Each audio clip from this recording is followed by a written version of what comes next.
on disait la même chose. On mettait une chèvre avec une étiquette gaulliste et il aurait été élu. Donc vous voyez que c'est pas condescendant et c'était des députés gaullistes. Mais ça reste tout aussi condescendant. Mais pas du tout. Mais le Parlement ne sert plus à rien dans la Ve République. Entre la technocratie et d'ailleurs, c'est là où Clémentine Autain n'a pas tort. La vérité, c'est que sous couvert de renouvellement, il y a un retour aux sources de la Ve République. Et c'est le pouvoir technocratique qui a repris le pouvoir. Le pouvoir technocratique de gauche et de droite.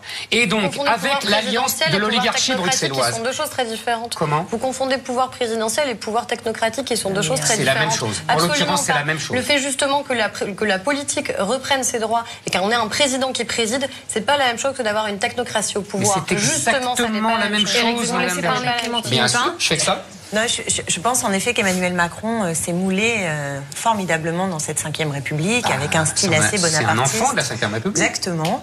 Et que la question qui est posée aujourd'hui en France et qui fait qu'il y a ces taux d'abstention records, c'est que peut encore la politique.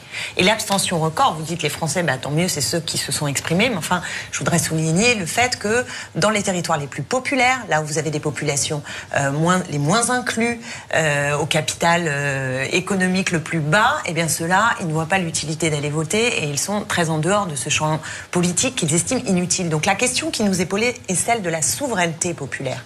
Et je crois que la crise que nous traversons, qui est liée évidemment au poids de l'Union européenne sur les politiques que nous pouvons mener, mais qui est liée aussi au fait que les politiques se sont suivies, ils ont fait des alternances, un coup à droite, un coup à gauche, et au total la même politique. Le chômage s'est creusé, les inégalités sociales et territoriales ont explosé, et les Français ont le sentiment que leurs enfants vont vivre moins bien qu'eux.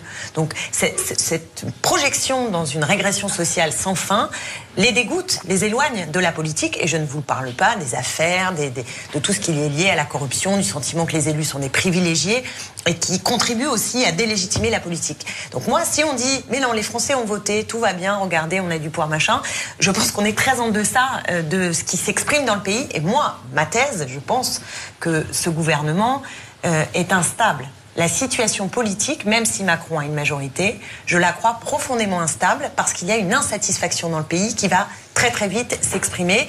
Et quand les premières mesures vont être prises par ce gouvernement et qu'elles vont aller dans un sens toujours la même chose, hein, donc la loi travail qui considère que en facilitant le licenciement on va lutter contre le chômage. Ah oui, ça c'est un politique validé au présidentiel et validé au législatif. Non mais ça elle a raison. Ça c'est clair. Elle a raison. Il a gagné le premier tour, il a gagné la présidentielle, c'est validé. Oui, non mais c'est vrai. Moi je vous dis ma conviction est qu'il n'y a pas de majorité d'idées dans le pays, d'adhésion véritable sur un certain nombre de propositions. Par exemple, l'impôt sur les grandes fortunes. Emmanuel Macron propose qu'il y ait la partie qui est liée aux actions qui soit supprimée. Donc en clair, une diminution de l'impôt sur la grande fortune. Je ne crois pas qu'aujourd'hui en France, il y ait une majorité de personnes, de citoyennes et de citoyens qui soient d'accord avec cela. Et je pourrais aligner la hausse de la CSG. Toujours comme ça, la présidentielle. La hausse de la CSG sur les retraités. On nous dit que c'est pour les petites retraites. Non, c'est pas pour les petites retraites. Voilà, pardon, excusez-moi, c'est pas pour les petites retraites. Mais enfin, les petites retraites, elles commencent à 1 200 €. Hein, moi, j'estime qu'à 1 200 € aujourd'hui en France, c'est une petite retraite. C'est toujours comme ça. Et il y aura, bien sûr, parlons-en de la taxe d'habitation. On peut refaire le débat des législatives. Mais oui, mais non, pendant les législatives, et les Français ont tranché. Les Français ont tranché en donnant une majorité au président de la République. Non, mais attendez, ils ont tranché. Il va y avoir un débat parlementaire. Moi, il n'y aura pas de débat parlementaire, il y a les ordonnances et en voiture Simone. Il y a des lois d'habilitation. Non, enfin, il y a une loi d'habilitation, etc. Bon. Qu'est-ce qui vous sépare fondamentalement sur la loi travail? Vous, Clémentine Autain, qu'est-ce que vous voudriez obtenir? On ne peut pas tout obtenir puisque vous êtes minoritaire. Quelles sont pour vous les lignes rouges? Et pour vous, Aurore Berger, quels sont les points sur lesquels vous pensez, vous, à titre personnel, pas par discipline de groupe, qu'on peut évoluer sur la loi travail? En commençant par vous, Clémentine. Bon, moi, je ne veux pas de cette loi de travail, ni de près, ni de loin. Oui, enfin, vous êtes minoritaire, va falloir. Certes, mais nous allons nous battre pour son retrait. Mais des points sur lesquels, particulièrement, vous voudriez obtenir des avancées, puisqu'il est entendu que vous n'aurez pas... On n'en veut pas parce que c'est une litanie de recul. Donc, qu'est-ce que vous voulez que je vous dise? Donc, je ne veux pas de la négociation. Par exemple, pour les indépendants, c'est un recul. Je ne veux pas, par exemple, de négociation dans l'entreprise. C'est-à-dire que, en fait, toute la logique de la loi, mais on va voir après dans le détail, il faut qu'il y ait... on va le voir, le débat parlementaire risque d'être totalement escamoté. Mais ça n'empêche pas d'en débattre dans la rue, sur les plateaux de télévision, dans le débat public, avec les syndicalistes. Partout où on peut. Et je peux vous dire que nous, en tant que députés opposés à cette loi, nous allons organiser des réunions publiques partout où nous sommes pour justement informer du contenu. informés du contenu de cette loi et qu'il y ait une appropriation. J'ai quand même l'impression que ça risque d'être un peu biaisé dans la manière dont ce sera présenté. Oui, il y aura un parti pris, en effet, mais vous avez raison, il y aura un parti pris. Le parti pris. Il y a des partis pris de part et d'autre. C'est pas une réunion d'information dans ces cas-là. Mais c'est pas de l'information. Est-ce que vous dites quoi, de la propagande? Oui, d'informer sur le contenu précis et en effet de donner notre point de vue sur ce que recouvre cette loi. Je voudrais juste signaler que le parti d'Emmanuel Macron a bénéficié pendant la campagne et risque de continuer à bénéficier de lobby, je ne peux pas utiliser d'autres termes, médiatiques, financiers, qui fait que quand même on a en termes de propagande, nous sommes un complot qui ferait qu'on est soutenu par ça n'est pas un grands intérêts financiers et médiatiques. Ah bah c'est pas un complot, c'est un fait. C'est une réalité politique et sociale. Ça c'est la vérité.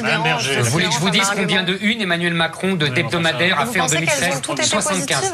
Regardez les 75, Aurore Berger. Mais regardez le détail des unes. Vous pensez qu'elles étaient toutes positives? Quasiment toutes. Tout à géographique. Et alors, depuis qu'il est élu, alors là, on est passé complètement dans l'historiographie. Je me permets de reposer ma question. Je ne mettais pas valeur actuelle dans ce qui est la grande... C'est parce qu'on fait une que forcément c'est positif. Mais alors, excusez-moi. La valeur actuelle est complètement marginale dans cette bataille médiatique.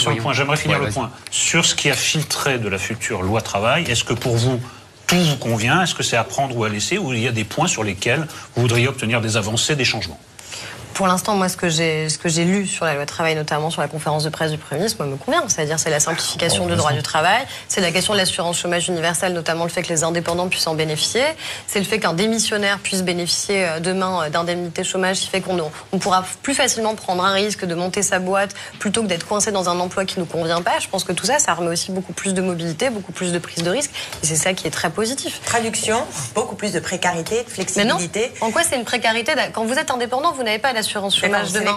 Donc comment vous considérez que c'est une régression qu'un indépendant puisse demain bénéficier de l'assurance chômage? Je considère que la logique d'Emmanuel Macron... Mais sur ce point précis. Oui, mais c'est sur ce point précis, d'ubérisation de la société, c'est-à-dire de favoriser tout ce qui est auto-entrepreneur, etc. Ça fragilise en effet la société. On n'a pas le droit de vouloir créer son entreprise, de décider de Je suis pour la création et je suis même peut-être plus que vous pour la mobilité dans l'entreprise et dans la vie professionnelle. Profondément, je crois qu'il faut qu'il y ait de la mobilité. Mais pour qu'il y ait de la mobilité, il faut qu'il y ait de la sécurité. D'où le fait qu'un démissionnaire puisse avoir une assurance chômage demain et en bénéficier. C'est exactement ça, c'est une nouvelle sécurité justement. Non, c'est pas une sécurité nécessairement pour le salarié, c'est d'abord une sécurité pour l'employeur. Mais c'est un débat, on va mais de toute façon, ce débat m'amuse beaucoup parce que c'est toujours la même discussion. Ça fait 10 ans ou 20 ans qu'on entend que si les patrons peuvent licencier, ils embaucheront davantage. C'est absolument pas ce que je viens de dire. Je dis que si vous êtes un salarié, que vous souhaitez démissionner de votre emploi, mais la philosophie du projet de Macron, c'est ce que je dis. Mais c'est pas ce que vous dites. Et si, excusez-moi. Je pense que Clémentine Autain et Éric Zemmour sont d'accord. Oui, mais là c'est un point. Non, mais là c'est quasiment un point d'observation. Mais c'est ce que j'allais dire. Moi, j'écoute ce qu'on dit, je lis ce qu'on écrit, et je sais très bien que depuis 20 ans, la philosophie, elle est défendable d'ailleurs. Je vous dis pas que c'est absolument scandaleux, mais la philosophie, c'est de dire si le patron peut débaucher facilement, renvoyer facilement, il pourra embaucher plus tranquillement. C'est comme ça que c'est présenté. C'est comme ça. Voilà, c'est tout ce que je disais. Maintenant, je ne suis pas sûr que ça soit vrai, mais de toute façon, je pense que ça va être réglé par la croissance qui arrive. En fait, Macron a de la chance et il va nous faire croire que c'est sa réforme qui va permettre les embauches qui vont venir à l'automne parce qu'il va y avoir un peu plus de croissance. Mais tout ça, sur le fond, ça ne réglera rien parce qu'il y a des problèmes de fond bien qui dépassent tout à fait le code du travail. Qui sont la mondialisation, qui sont l'euro, qui sont tous ces sujets vraiment méta-économiques, si j'ose dire, c'est-à-dire macroéconomiques en tout cas, et qui dépassent bien, d'après moi, le petit code du travail et les petites rigidités du code du travail. Par ailleurs, non, bien sûr, parce que par exemple, pour chaque personne, c'est pas petit, mais globalement, c'est petit. Voilà. Bien sûr, il y a une logique globale qui est au service des marchés financiers, pour la faire très court. Mais après, très concrètement, quand on va faciliter le travail de nuit, quand on va faciliter le travail du dimanche, quand on va faciliter le fait que les heures sup ne soient du coup plus rémunérées comme avant, c'est une logique qu'on connaît bien. Retourner à la défiscalisation des heures supplémentaires, c'est justement positif en termes de pouvoir d'achat, non? Ben non, je ne crois pas ça, figurez-vous, parce que au bout du bout de la chaîne de cette logique, on arrive à une situation à l'allemande ou à l'anglaise où en effet on fait baisser la courbe du chômage, mais ce qu'on crée c'est massivement des travailleurs pauvres, et y compris en facilitant les statuts d'auto-entrepreneurs. Pardonnez-moi, une phrase. ça fait des années que j'observe ça dans tous les autres pays. Dans le système actuel, je dis bien dans le système actuel, vous ne pouvez pas avoir baisse du chômage et pas de montée de la précarité. C'est ou l'un ou l'autre. Depuis 20 ans, on a choisi le chômage. Les pays voisins ont choisi la précarité. Mais vous ne pouvez pas avoir un troisième choix. D'accord. Enfin, entre chômage et précarité, vous savez que souvent... Moi, je préfère la précarité. Oui, non, mais d'accord, mais le chômage est une forme de précarité. J'espère que tout le monde... Non, mais vous avez compris ce que je veux dire. Non, c'est pas la même chose. Au chômage, on ne travaille pas. Précarité, on ne travaille pas.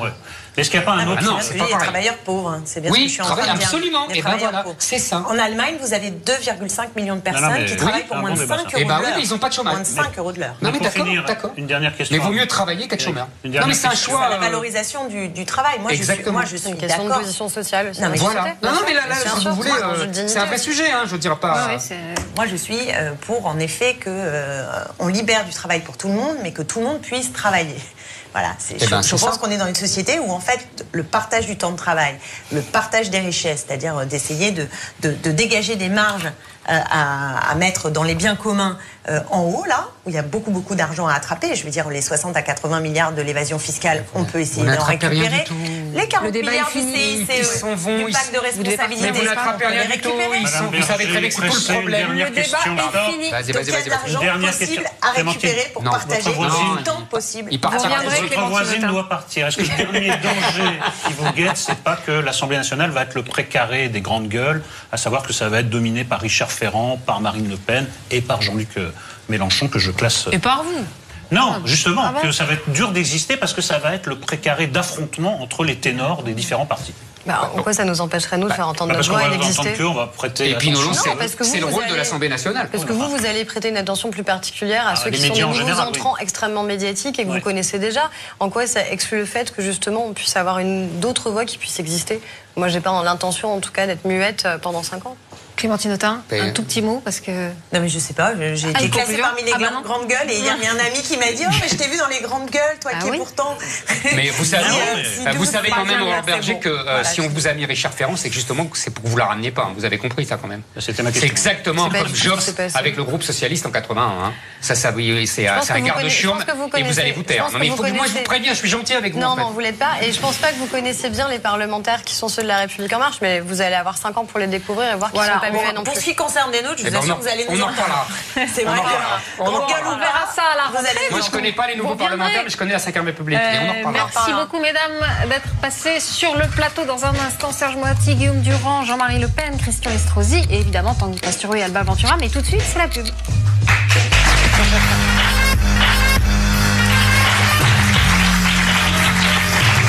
le plateau de Zemmour et Mélenchon, avec Serge Moati, Guillaume Durand, Jean-Marie Le Pen, Christian Estrosi, évidemment Tanguy Pastureau et Alba Ventura. Mais auparavant, écoutez bien ça, les garçons. La déroute géante à la face effarée se lève grandissante au milieu des armées.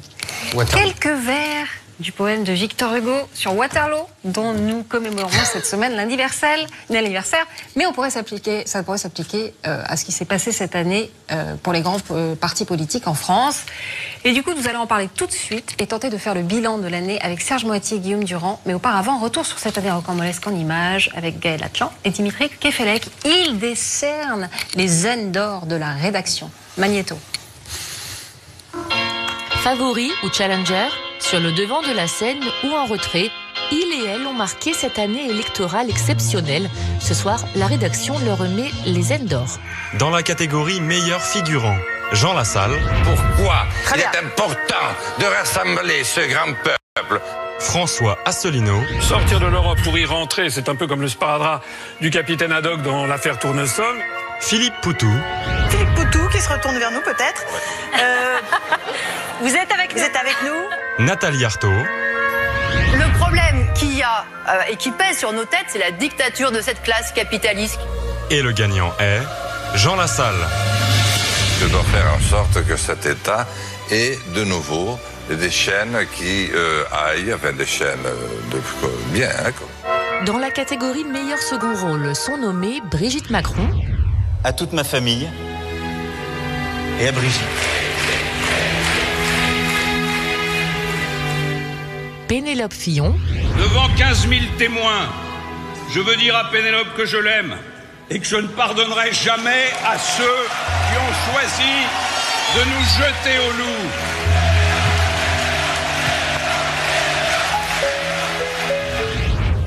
Et la gagnante est... Est-ce que vous connaissez la réponse? Attendez la suite. Brigitte Macron. Dans la catégorie meilleurs effets spéciaux, sont nommés Jean-Luc Mélenchon avec son expérimentation de l'hologramme. Maintenant, à Paris.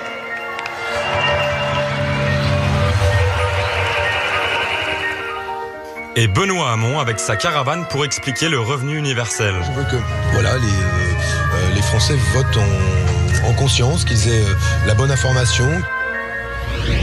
Et le gagnant est Jean-Luc Mélenchon.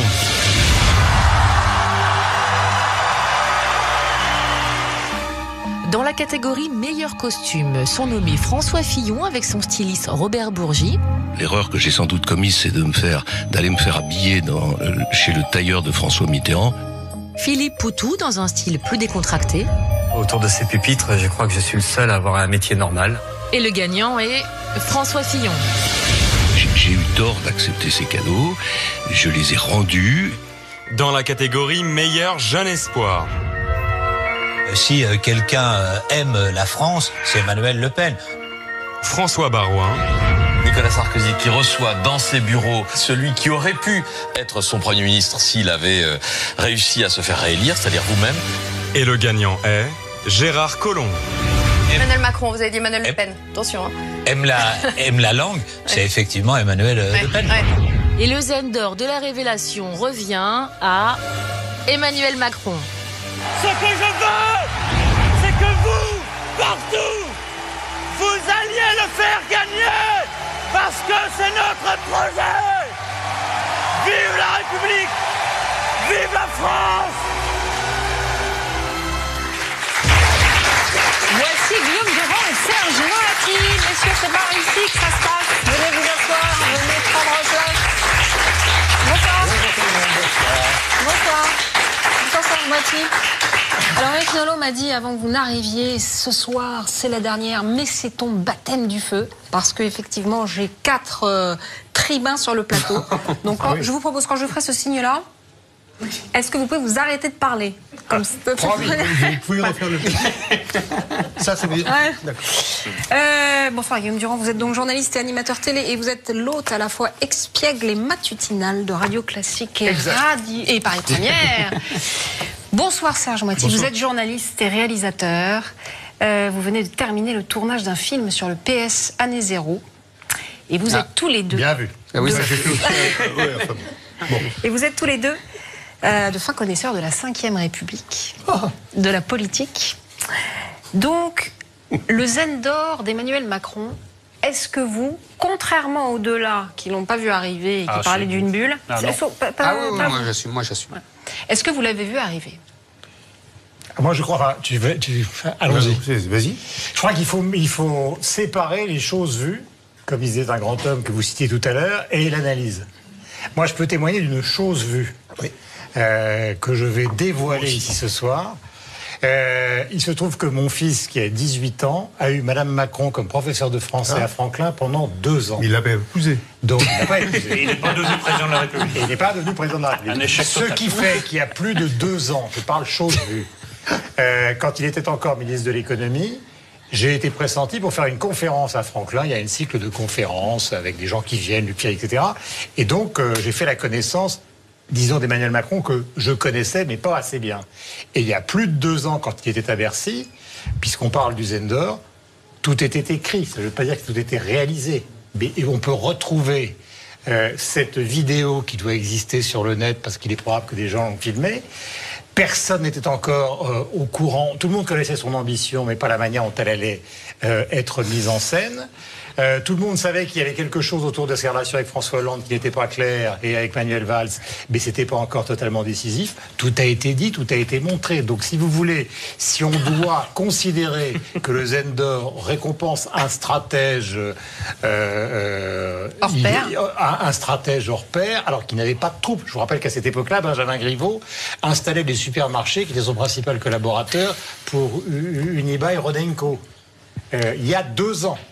Donc il y a incontestablement une force qui ne veut pas dire qu'on est dans le domaine de la pensée, hein, mais il y a une force stratégique qui s'est exprimée et que donc j'ai vu. Serge Moati. Votre mot. Voilà. Quand il y a de la zen d'or ou pas, il n'y a pas de plaisir, on le sait. Mais c'est amusant. Oui, c'est pas mal. C'est pas mal. Donc est-ce que j'ai senti ouais, Bill ou est-ce pas que vous l'avez Bill, vu arriver? Moi, ce qui m'a frappé, monsieur, c'est pas aussi bien qu'avoir son fils qui a été élève. Non, mais c'est pas de l'avoir l'idée, c'était vu. Non, mais recommence pas. Le truc, moi, j'ai assisté à un meeting une fois, il y a longtemps, à Lille. Et j'avais été fasciné par l'ampleur, la ferveur des gens qui étaient là, etc. J'avais été fasciné. Et quand je me suis dans la salle comme ça, je faisais des entretiens, des trucs, parce que je fais aussi un film sur le présidentiel quand même. Et j'étais là comme ça, etc. Tu fais un film sur nous en même temps là en ce moment. Oui, là je tourne. Et donc, en fait, je demandais aux gens, mais votre histoire, d'où vous venez, qu'est-ce qui se passe, etc. Et j'avais rencontré plein de gens qui étaient dans les sections socialistes du Nord. Et ça m'a, non, mais ça veut pas dire que. Non, mais c'est très intéressant. Et ça m'a beaucoup troublé parce que eux me reconnaissaient, je les reconnaissais, enfin, je les reconnaissais, non, mais, enfin, oui. Et ça m'a frappé. Et après, je suis allé interviewer Macron dans sa loge de maquillage, enfin, etc., etc. Enfin, bon, hein. Et je l'ai trouvé absolument, littéralement. Il te donne l'impression que quand tu lui parles, t'es vraiment un type, ce qui est vrai dans mon cas, un type parfaitement intelligent et parfaitement indispensable à c'est sa ce qu'on disait de compréhension du monde. Sarkozy et de Hollande aussi. Ouais, c'est un peu un truc de président, ça. Sarkozy, tout le monde a dit ça. Qu'on a l'impression qu'on est le plus important. Non, Sarkozy, il écoutait personne. Moi, je crois pas. Il écoutait personne et il parlait tout le temps. Et Hollande aussi, on dit. Hollande est plus malin, mais Sarkozy parlait tout le temps. Mais c'est formidable, l'attention qu'il prête à des propos qui étaient fadasses, les miens. Ce que je trouve ça assez drôle dans vos témoignages, c'est que je pense que vous sans vouloir vous offenser, vous recréez rétrospectivement une impression. Parce que s'il y a un mauvais orateur, c'est bien Emmanuel Macron. Dans ses meetings, il est nul. Je veux dire, on a connu François Mitterrand, donc on peut juger à l'aune d'un vrai orateur. Oui, moi, je vous parle de stratégie, je vous parle pas de... Mais j'ai bien compris. Mais ce qui me frappe, moi, dans ce que dit Moati, c'est effectivement le contraste entre la ferveur des publics et la médiocrité de l'orateur. Ça, c'est déjà un truc qui me sidère depuis des mois, et j'avoue que je ne trouve pas la solution. Peut-être que tout simplement, c'est parce que ce public-là ne connaît rien à la politique, qu'il n'a pas nos habitudes de vieux routiers, etc. Et qu'il trouve ça formidable. C'est l'enthousiasme qui provoque l'enthousiasme. Peut-être. Son enthousiasme. C'est ce que je dis. C'est ce que je dis. Donc voilà, ça c'est une première chose. Deuxièmement, la stratégie, Guillaume Durand, je suis d'accord, ça a été très bien pensé, très bien mis en œuvre. Ça, je suis. Et surtout, un incroyable sens du secret.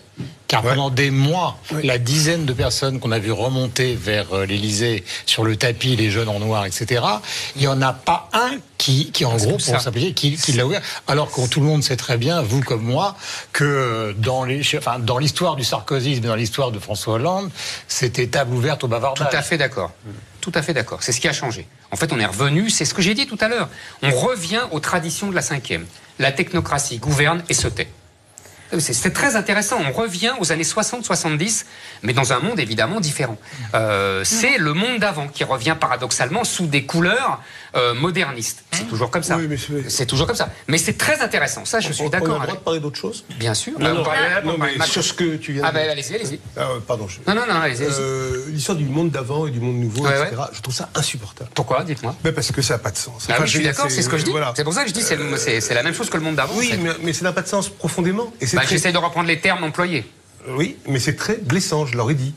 Je leur ai dit parce que je trouvais ça insupportable. Enfin, qu'est-ce que ça veut dire, quoi ? C'est parce que tu as plus de 60 ans que tu fais partie des objets inutiles, rue des Morillons, vous sentez visé, monsieur Moati. Il y a de ça. Oui, je me sens visé. Vous personnalisez le débat. Oui, mais c'est pas mal de le personnaliser. On va tous être concernés un jour ou l'autre. Et ben moi, dans 20 ans, dans 30 ans, vous. Mais moi, c'est fait. Donc, dans 50 ans, vous voulez dire. Non, mais c'est un moi, je ne pense pas une seule seconde que Macron soit un homme jeune intellectuellement. Je pense qu'il est biologiquement jeune, mais intellectuellement. Il est très vieux. Son épouse l'a souvent dit au détour, où elle laissait suggérer au détour des entretiens, c'est un homme qui n'a que rarement été jeune. Mais la maturité plus la stratégie. Alors après, la question de savoir pourquoi tout s'effondre devant une volonté qui est une volonté dissimulée, c'est la question centrale. Mais moi j'ai la réponse à l'incompréhension de Zemmour. La réponse, elle est dans Guerre et paix de Tolstoï. Ah oui. Tolstoï, excellent livre. Un peu long, je suis d'accord. Je sais ce qu'il va dire. C'est que Tolstoï vous explique que peu importe la qualité du chef, si les troupes ont décidé qu'elles vont gagner la bataille, il y a un esprit collectif. Et on peut expliquer par des tas de raisons. Il y avait en France une volonté collective de tourner la page. Il se trouve que Macron l'a très bien compris. Ça s'est cristallisé autour de lui. Il y a quand même aussi la chance des grands audacieux. On est toujours dans Napoléon. Donnez-moi un général qui a de la chance. Donc il y avait ça. Il a de la chance. Il y avait ça. En effet, les affaires, je pense que Fillon, sans les affaires, il aurait quand même été dur à battre. Pas sûr. Mais je suis pas d'accord avec ça. Mais en tout cas, c'est une discussion qu'on a sans cesse depuis des semaines. Je pense que le canard enchaîné est totalement minoritaire dans la percée de Macron, puisqu'on parle des termes. Et que la bonne explication, c'est celle qu'a donnée Valérie Pécresse il y a quelques jours sur BFM le soir. Elle a dit c'est la guerre des chefs qui nous a plombés. Ce qui est assez bizarre, c'est qu'elle ne l'ait pas dit d'une manière totalement c'est une bonne explication, Guillaume. Non mais par exemple, si vous prenez le fameux week-end, tous ceux qui nous regardent ont souvenir du Trocadéro, quand vous voyez que Barouin dit j'étais là, non pas pour témoigner, d'accord. C'est quand même l'exemple d'un... Oui, d'accord. Il dit n'importe quoi. Bordel terrible. Il dit n'importe quoi. Finissez la phrase, Guillaume. J'étais là, non pas. Voilà, on va le voir. Je n'étais pas là pour le soutenir. Tout le monde a commenté le soutien de Barouin. J'étais là parce que j'étais persuadé qu'à la fin du discours, il allait dire au revoir. Mais vous savez bien que c'est faux, il ment. Comment ? Il ment comme un arracheur de dents. Il était venu pour soutenir Fillon comme le mensonge, c'est la base fondamentale fondamentale de la civilisation. Ça veut dire qu'il y a autour de toute cette bande-là un effondrement qui était tellement évident qu'il a été très facile pour un homme qui était entouré par une petite bande qui fonctionnait dans le secret d'écraser un père politique Hollande que plus personne ne voulait voir et de massacrer des gens dont la rivalité était mortelle. Mais Guillaume, souvenez-vous de Mitterrand disant donnez-moi 10 types fidèles et décidés et je vous prends Paris. C'est le truc balsacien puisqu'on est dans la littérature. Sauf que lui, ça a pris 40 ans, pas 2 ans. Parce qu'il y avait le général de Gaulle en face. Excusez-moi du peu. Non mais est-ce que ça peut Guillaume, est-ce que ça peut continuer comme ça ? Parce qu'en effet, il y a eu la volonté collective, populaire, il y a eu un homme qui a eu un talent incontestable, mais est-ce que ça peut durer comme ça ? Mais la question maintenant, elle est économique, elle n'a plus aucun rapport avec la politique. Je ne suis pas d'accord. Elle n'est pas seulement économique. La politique, c'est une question d'état d'esprit aussi. Qu'est-ce que les gens ne veulent plus ? Ils ne veulent plus une exposition de la vie privée. En gros, ils veulent plus qu'on se promène au pouvoir avec des... Ils veulent plus de Sarkozy et d'Hollande, quoi. Ils ne veulent plus de copinage avec les journalistes. Ils ne veulent plus de frondeurs dans une équipe gouvernementale. Et troisième point, c'est pour ça que je parle de l'économie, ils veulent des résultats. C'est-à-dire que si Macron, le chômage ne baisse pas assez vite, si les problèmes de déficit budgétaire confrontés à ce qui se passe en Europe, ça ne s'arrange pas, il payera comme les autres. Il payera comme les autres. Non, Guillaume, est-ce que vous croyez vraiment que c'est l'économie qui a fait dans cette élection ? Mais vous n'avez pas compris ce que je veux dire. C'est la période qui est celle qu'on vient de vivre, qui est l'accompagnement de son succès.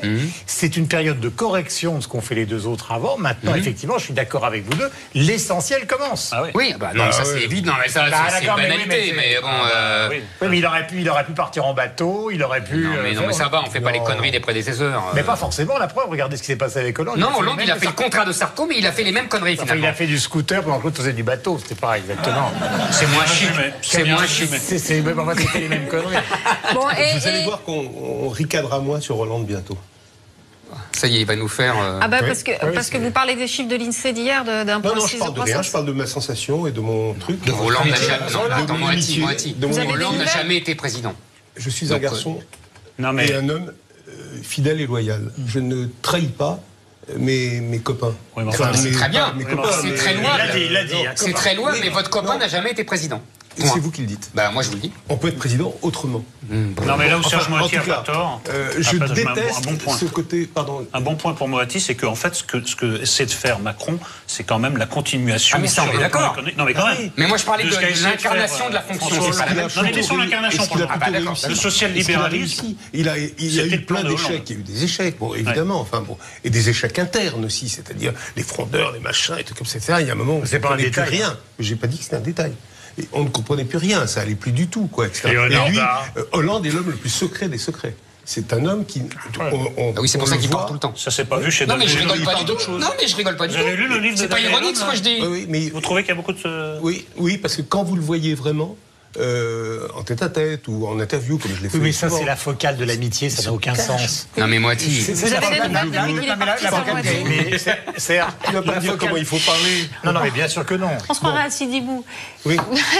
Vous avez des nouvelles depuis? Oui, c'est ça. Oui. Vous avez des nouvelles depuis qu'il est parti? Ah, je croyais de Sidibou. J'ai pas de nouvelles, non. Enfin, des gens qui le voient et qui me racontent. D'accord. Alors, on passe au troisième zen d'or, qui est celui de Jean-Luc Mélenchon. Qu'est-ce qui vous inspire, Jean-Luc Mélenchon? Il m'inspire des choses contradictoires. J'ai adoré sa campagne, formidable, lyrique, enfin tout le monde, quoi. Même les gens de droite, ils n'admiraient que lui. Je sais. Et vous en êtes un exemple. Absolument. Mais non, moi qui ne suis pas de droite, j'ai trouvé que c'était par moments le grand souffle lyrique, enfin, des trucs comme ça, etc. Bon, bon, d'accord. Et après, j'ai détesté. À partir du moment où il a commencé à contester les voix, à dire à 600 000, j'étais dans le truc. Lui, à une voix près, il était Placido Domingo, comme on dit. Vous n'avez pas fait votre moue en plus. Donc, non, la moue prévue. Donc, ce que j'ai détesté, c'est la façon dont il a mis sur le même plan le Front National et Macron. Mais parce que, comme d'habitude, moi, vous êtes dans l'affectif. Dans le stratégique, il a eu raison. Ah bon? Ben oui. Pourquoi?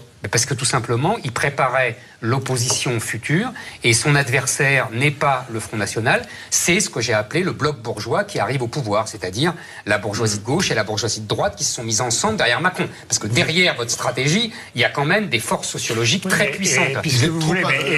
Non, excusez-moi, c'est important. C'est important. Revenons aux années 70, puisque vous voulez parler de choses culturelles. La définition de la société par ses marges, qui a été théorisée par Michel Foucault, c'est exactement contre ça que Macron a lutté. C'est-à-dire que maintenant, ça a souvent été le cas des think tanks qui ont accompagné le Parti socialiste. On ne peut pas faire une addition des gens qui prennent de la coke, des gens qui avalent des lames de rasoir, des gens qui écoutent de la musique punk, des gens qui sont en difficulté dans les dortoirs, des gens qui ont un accompagnement de vie qui est très compliqué. Tout ça, dans une société qui est dominée, je ne dirais pas la bourgeoisie, par les classes moyennes, ce sont des stratégies perdantes. C'est faux. La société n'est plus dominée par les classes moyennes. Les classes moyennes se désagrègent depuis les 20 ans de mondialisation. Mais oui, mais entre désagrégés et dominés, vous voyez bien qu'il y a une énorme différence.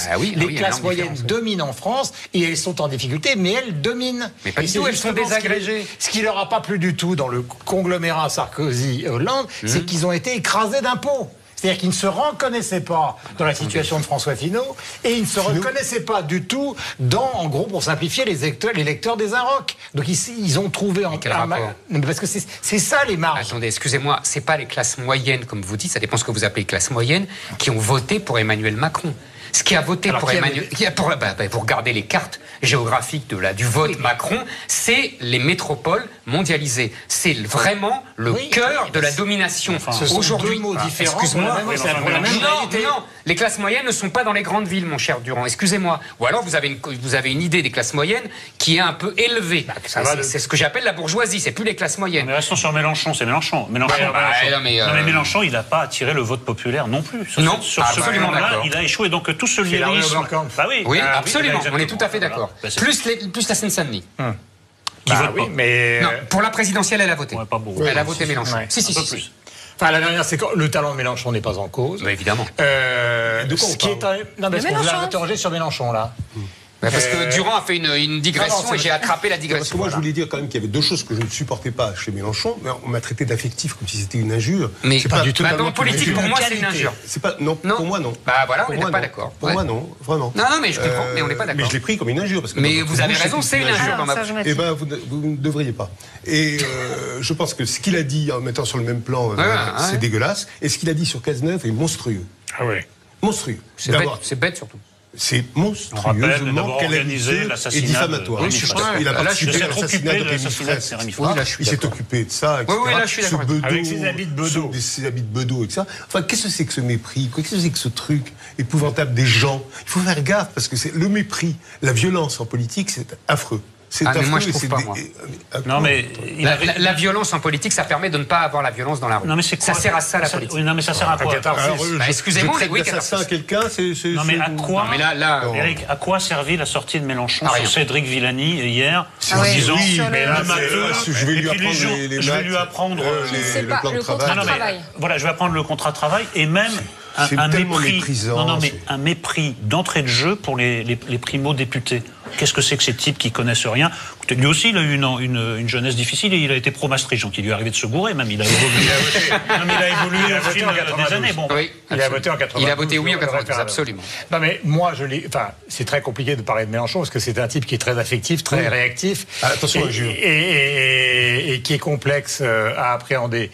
Ce qui est sûr, c'est que c'est un grand admiratif qui est devenu un grand révolutionnaire. Ça, c'est curieux. C'est-à-dire qu'il adorait Mitterrand. Quand il était ministre, tout le monde vous dira qu'il chantait les louanges de Jospin. Oui, absolument. Et du jour au lendemain, c'est-à-dire du jour où il s'est retrouvé dans l'opposition, il s'est mis à détester tout le monde. Et le vocabulaire, moi je parle simplement, c'est le côté ancien prof de vocabulaire, traiter un type qui est médaille Field, c'est-à-dire quelque chose qui correspond quand même au prix Nobel. Au prix Nobel de petit matheux avec un mépris terrible, c'est quand même... moi, les bras m'en tombent. Alors après, ça n'empêche pas ses qualités d'orateur, mais le vocabulaire est quand même un vocabulaire qui me paraît... D'ailleurs, ça lui sera reproché, ça va rester. L'histoire du drapeau européen, c'est quand même stupéfiant. Le type a été député européen pendant des années. Il a été dans des hémicycles où il y avait des drapeaux européens partout. Tout d'un coup, il rentre dans l'Assemblée avec ces gens et il dit ce drapeau européen, en gros, faut le virer. Que fait-il là? C'est la République française. Pourquoi vous ne prononcez pas le mot de posture? Mais il a pas jusqu'au truc, ce sont des postures. C'est-à-dire que il pense que c'est ça le populisme, que pour attirer le vote populaire, il faut prendre ce genre de posture caricaturale et radicale. Dernière petite question, c'est pratiquement la fin. François Bayrou qui démissionne. Une tâche, ça gêne le gouvernement? C'était inévitable, je pense, oui. Ouais. Oui.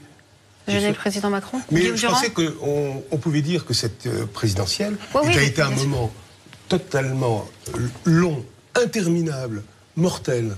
Et je me souviens, quand ça a commencé, moi je m'apprêtais déjà à sortir les archives de mes films précédents, c'est-à-dire c'était Hollande contre Sarko au départ. Bien sûr. Alors je me suis dit, je vais ressortir 2012, je suis peinard, je mets des trucs 2012, etc., le Bourget, le machin... Il a fallu bosser, Serge. Il a fallu bosser. Il a fallu bosser. Et j'ai bossé. Et vous n'avez pas assez insisté, et vous allez me trouver affectif, sur le 1er décembre 2016, le départ d'Hollande. Quand il dit « je n'irai pas », ça a été un truc, c'est la première fois dans une présidentielle que l'acteur principal quitte la scène avant que la pièce ne commence. Ou je sais pas vous allez dire que c'est magnifique? Non. Ah bon, vous m'avez fait peur. Mais non, je dis pas ça du tout. Ah bon. Je dis que c'était tout à fait étrange. Pour vous, c'est le 1er décembre. Pardon? Le 1er décembre, c'est une date importante de cette campagne. Pour moi, c'est la date clé de la campagne. De la campagne. Parce qu'après, on a cherché des doublures dans le coin, etc. Donc, on s'est dit, c'est Valls, Juppé. Ah oui. Et non. On s'est dit, c'est Valls et Juppé. Alors, on est allé les chercher, tout ça. Bon, ça allait pas. Non, il fallait autre chose. Et il y a eu les funestes primaires. Atroces, les primaires. C'était un cauchemar, ce truc. Vous avez vu les émissions, ça? Ah oui, oui. C'était un cauchemar. Et qui sort, et ça s'adressait qu'à la part la plus dure de chacun de son électorat. Oui, bien sûr. Bien sûr. C'est-à-dire, Hamon représente quoi au Parti socialiste et Fillon. Est-ce que vous réalisez, pendant que vous parlez, combien tout ça paraît loin et vieux et ancien? Quand vous dites ne parlez pas du nouveau et de l'ancien, vraiment, ça nous paraît... J'ai l'impression qu'on parle des pyramides des gens. Je vais vous dire, moi, c'est pas... C'est marrant ce que vous dites, parce que j'ai pas retenu la même chose. Moi, ce que j'ai retenu de cette campagne, effectivement interminable, vous avez raison, c'est que le soin avec lequel on n'a pas parlé des sujets qui fâchaient, on n'a pas parlé des sujets importants, existentiels, qu'on s'est enfermé dans un économisme vraiment de technocrate et que maîtrisait pas la moitié des candidats. D'ailleurs, on a bien vu le sommet étant Marine Le Pen entre les deux tours. Ah oui, voilà. On a bien vu que quand à s'enfermer dans un économisme de technocrate, fallait être technocrate et fallait être économiste. Bon, voilà. Mais sinon, pour le reste, c'est ça qui m'a beaucoup frappé, c'est la vacuité de ce débat interminable, aussi long que violent. Un petit mot, de conclusion sur cette campagne? Alors, je dirais qu'il reste un mystère total, c'est qui a balancé au canard enchaîné? Le fameux cabinet noir. Parce que le canard enchaîné a quand même tué Chaban-Delmas, a quand même tué Valéry Giscard d'Estaing, et donc a quand même objectivement tué François Fillon, même si c'est pas le seul résultat. Ah oui, donc et c'est pas la seule cause. Vous êtes d'accord avec moi, Guillaume? Il aurait peut-être perdu quand même. Enquête à suivre. Qui a déposé... en tout cas, ça travaille François Fillon. François Fillon veut absolument ça. Ah, ça pour lui, c'est normal. Il penche maintenant plus pour le cabinet noir, mais plus pour une fuite de son camp, quand même. Voilà. Alors qu'il nous a dit le contraire. Il nous a même dit qu'il avait tous les documents qui prouvaient l'existence du cabinet noir et de la conspiration. Deuxième conclusion sur l'affaire Bayrou. Moi, ce que je trouve inquiétant, donc... Les cas sont très différents, parce que Bayrou n'a pas été député européen ces derniers temps. On l'amalgame à Marielle de Sarnez, qui elle était députée européenne. Quant à Sylvie Goulard, c'est visiblement pour des fonds qu'elle a touchés d'une société américaine qui serait en contradiction avec l'éthique de l'armée. Donc en fait, ils ne partent pas exactement pour les mêmes raisons. Et il ne semble pas que le bienveillant soit le tueur absolu qui leur a dit « cassez-vous ».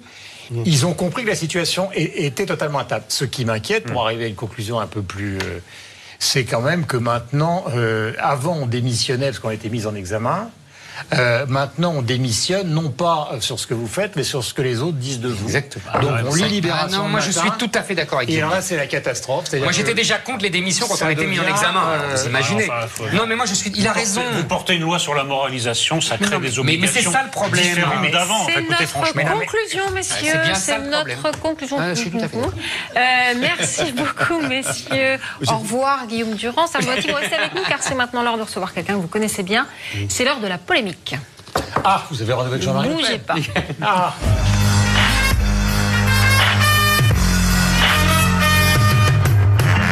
La famille des Atrides, je voudrais le père ou le grand-père avant de recevoir Jean-Marie Le Pen qui demande la démission de sa fille et retour sur les crashs politiques de l'année.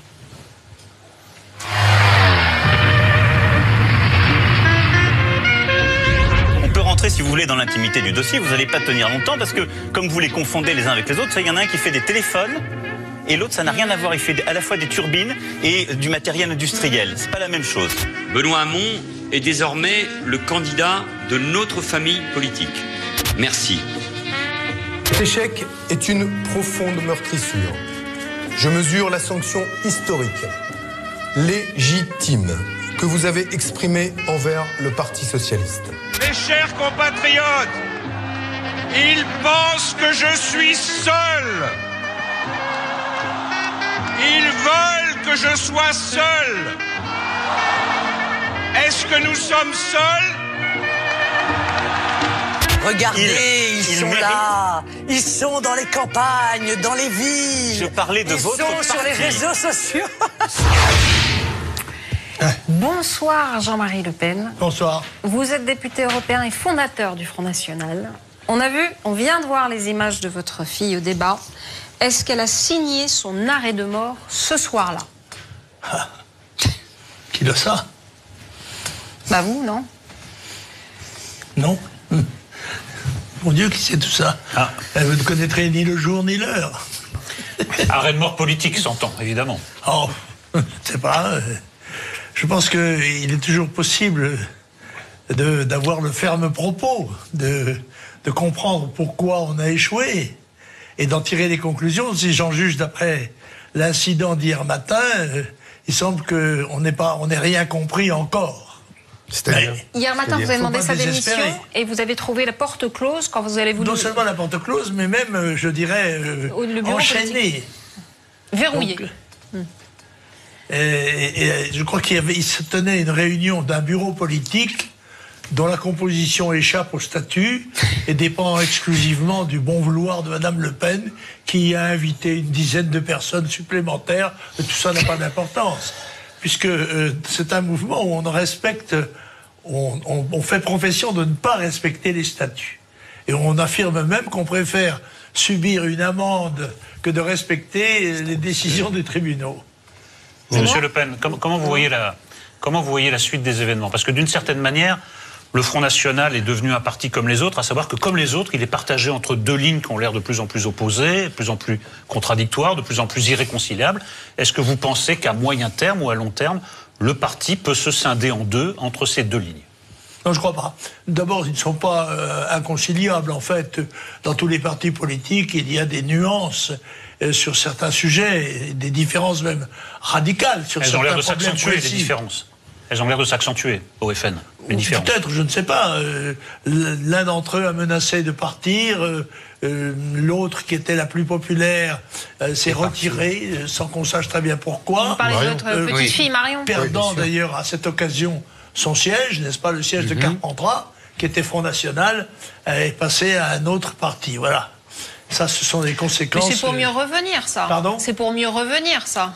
Oui, d'où? De là où elle est. De là où elle est. Elle se met en réserve de la République pour revenir une fois que... Où ça, dans le bois de Boulogne? Non, dans le bois de Boulogne, non, chez elle. C'est le meilleur endroit pour se lancer vers le pouvoir, c'est tant est que c'est l'objectif de toute l'action politique, c'est quand même l'élection. Elle était élue dans des conditions exceptionnelles. Elle s'était révélée d'ailleurs un parlementaire exceptionnellement doué, et elle aurait pu reconquérir son siège.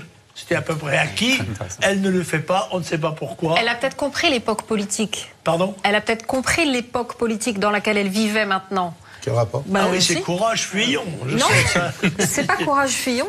C'est qu'elle reviendra à 30 ans. Les années qui nous attendent sont des années dangereuses, très dangereuses. Alors je comprends qu'un certain nombre de gens ne souhaitent pas avoir des responsabilités dans ces moments-là. Monsieur Le Pen, si vous me permettez, j'aimerais revenir sur le cas de Marine Le Pen. Effectivement, on est d'accord sur un point, je crois, l'un et l'autre, c'est qu'elle n'a absolument pas été au niveau du débat présidentiel face à Emmanuel Macron. Elle a montré une incompétence crasse et une incapacité à se hisser au niveau. Si vous voulez, c'est un peu comme une équipe de foot qui joue en finale de Coupe du Monde et on s'aperçoit qu'elle peut jouer que le championnat de France, quoi. C'est vraiment l'impression que ça m'a donné. Oui. Et c'était pathétique. Ce soir-là, je me suis dit, mais tout ça, c'est de la faute de Jean-Marie Le Pen parce que c'est vous qui l'avez mis sur le pavois. C'est vous qui l'avez propulsé à la tête du Front National. Non mais... Non. Vous auriez pu faire un autre choix à l'époque. Non, c'est le Congrès qui l'a élu, c'est pas moi. Oui, mais vous avez été décisif. Il y avait deux candidats. C'est vrai. Et c'est vrai que j'avais choisi entre les deux candidats Marine Le Pen pour une série de raisons très sérieuses et qu'elle a vérifié, me semble-t-il, les 3 premières années de sa présidence. Elle n'a changé d'axe que plus tard. C'est vrai. Alors, c'était... Bon, très bien. Donc vous pensez que vous n'avez pas fait une faute originelle, si j'ose dire? Non, je pense pas. Non. D'accord. Et deuxième, d'après moi, erreur majeure, c'est la ligne politique. Elle a engagé, sous les influences de Philippot, une ligne politique de gauche. Elle a tenté de séduire l'électorat de la France insoumise et non pas l'électorat de droite. Là, vous êtes d'accord sur ce diagnostic? Tout à fait. Mais vous pensez que c'est une bêtise, une de plus? Mais c'était zinzin, ça. D'accord. Non, mais c'est très... Je voulais vous entendre le dire, parce que quand je le dis ici... Non, juste une question. Hier, devant le siège du Front National, du parti, vous avez dit elle a commis 2 échecs cuisants. Elle a subi. Elle a subi, oui. Alors, vous pouvez les dire lesquels les deux sont les deux? 2 échecs, l'échec présidentiel et un échec législatif. Ce sont des échecs cuisants. Ah si, il était cuisant. Il était cuisant dans la mesure où on espérait faire beaucoup mieux, et on espérait gagner d'ailleurs, et on espérait faire beaucoup mieux. Gagner, là, vous exagérez. Honnêtement, personne n'a cru. Devant un candidat absolument, pratiquement inconnu du grand public, une marionnette qui sortait comme ça brusquement du théâtre, qui s'est révélée d'ailleurs assez brillante, mais qui avait rempli quelques rôles inconnus du grand public. Marine Le Pen pouvait parfaitement incarner la volonté de redressement du Front National. On pourrait vous rétorquer qu'elle a fait 2 fois en pourcentage que vous-même aviez fait au 2e tour à l'époque. C'est la première chose. Non, mais il faut la deuxième chose, d'accord. Mais la deuxième chose, vous n'avez pas répondu à Zemmour. Comparer des choses comparables. Je comprends, mais enfin, c'est pas non plus. Vous la comparez à Cambadélis. Non, écoutez, j'ai pas l'habitude de défendre Marine Le Pen ici, mais enfin, Cambadélis, c'est quand même un échec d'une toute autre dimension que celui de Marine Le Pen. Soyons sérieux. Si vous avez dit, elle devrait en tirer les conclusions comme Cambadélis. J'ai reconnu à Cambadélis un talent oratoire évident. Moi, je suis capable de reconnaître des qualités. Non, vous avez dit qu'elle devait en tirer les mêmes conclusions que M. Cambadélis, à savoir la démission. Je ne trouve pas que leurs 2 cas soient comparables. Et je m'enferme dans cette défense de Marine Le Pen. Non, n'oubliez pas une chose. Quand un leader politique subit un échec, il offre sa démission à ceux dont il tient le pouvoir. Ceux-ci l'acceptent ou ne l'acceptent pas. C'est ce que j'ai proposé, moi, c'est qu'elle offre sa démission et celle de son bureau exécutif responsable de la ligne politique qui a été suivie et de la stratégie et de la tactique électorale. Voilà.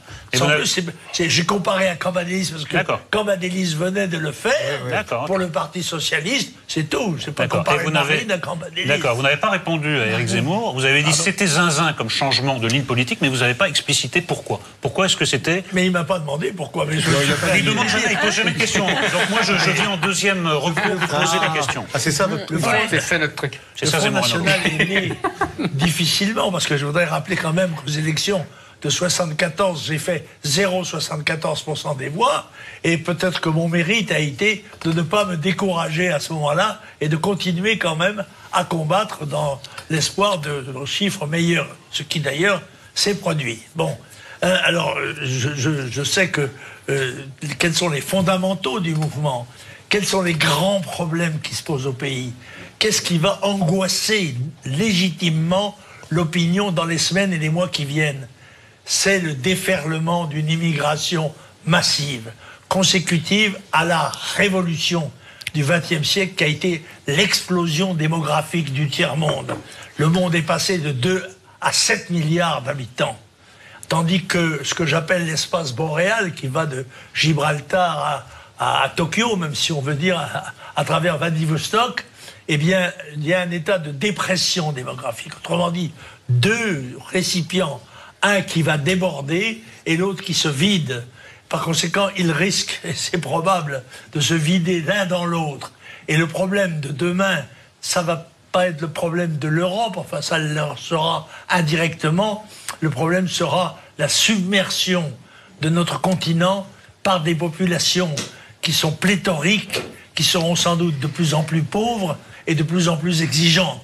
Oui, vous ne pouvez pas faire toute une campagne électorale présidentielle sur un thème unique, surtout celui-là. C'est quand vous êtes pompier, vous devez surtout éteindre l'incendie. Oui, je comprends bien. Sans parler au jeu de cartes que vous ferez la semaine prochaine. Non, il ne s'agit pas de jeu de cartes, il s'agit d'autres thèmes économiques, pas tout ramener à l'économie, mais enfin, vous voyez, il y a d'autres sujets qui angoissent, il y a d'autres sujets d'angoisse.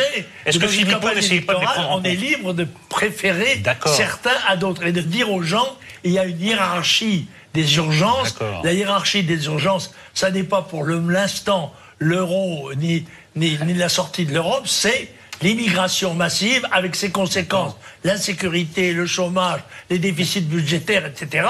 Une situation catastrophique puisque tous les voyants français sont au rouge. Il faut avoir le courage de le dire. On ne le dit plus depuis un mois ou deux, où on vit dans cette espèce d'euphorie électorale, on fait joujou comme ça, mais le réveil va être cruel. Monsieur Le Pen, puisqu'on me reproche de jamais poser de questions, je vais vous poser une question.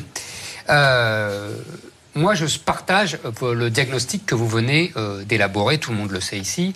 Je suis tout à fait d'accord sur la hiérarchie des priorités et du danger mortel qui nous guette. Ce que j'aimerais comprendre, c'est est-ce que votre fille ne comprend pas ce que vous dites ou qu'elle ne veut pas le comprendre ? Elle est née en 1968. Peut-être que ça a apporté sur son avenir une ombre maléfique. C'est bien de votre faute, quoi. En fait. C'est-à-dire qu'elle a reçu une éducation. Il faut savoir qu'après 68, il y a eu le mouvement post-68 art qui s'est révélé dans l'université, dans les médias, partout. Elle a donc baigné dans cet univers-là. Donc vous pensez que votre fille est une gauchiste malgré elle ? Non, votre fille est une gauchiste malgré elle. Petite bourgeoise. Bah oui, mais c'est la même chose. Je ne l'ai pas traitée de petite bourgeoise. Non, j'ai les mots. C'est une erreur de M. Galliero dans le Figaro. J'ai dit qu'elle avait eu une éducation de petite bourgeoise. Ah. Mais c'est pas vous l'éducation ? Ce qui était le cas. Elle était à Montretout, Saint-Cloud. C'est pas exactement la banlieue de Seine-Saint-Denis, quoi. Non, c'est ce qu'on... Oui. Mais je n'ai pas dit qu'elle était une petite bourgeoise. Vous avez beaucoup filmé. Non, mais attendez. Une éducation de petite bourgeoise. Vous voulez dire que elle a une éducation de petite bourgeoise et qu'en plus c'est une gauchiste malgré elle. C'est ça que vous êtes en train de m'expliquer.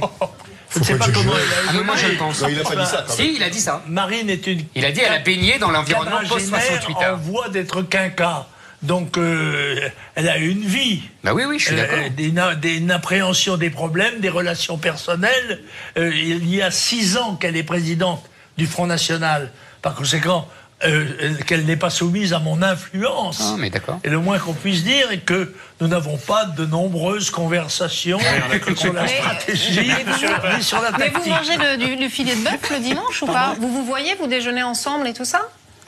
Avec Marine Le Pen ? On se voit très peu. Très peu.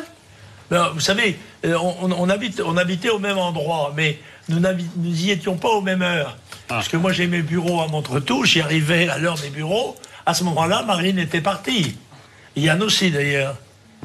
C'est pour ça qu'on se rencontre très peu. Monsieur Le Pen, je voudrais revenir à cette histoire de hiérarchie. Est-ce que pour vous, du coup, l'euro, et plus précisément la sortie de l'euro, en fait, c'est pas un sujet du tout?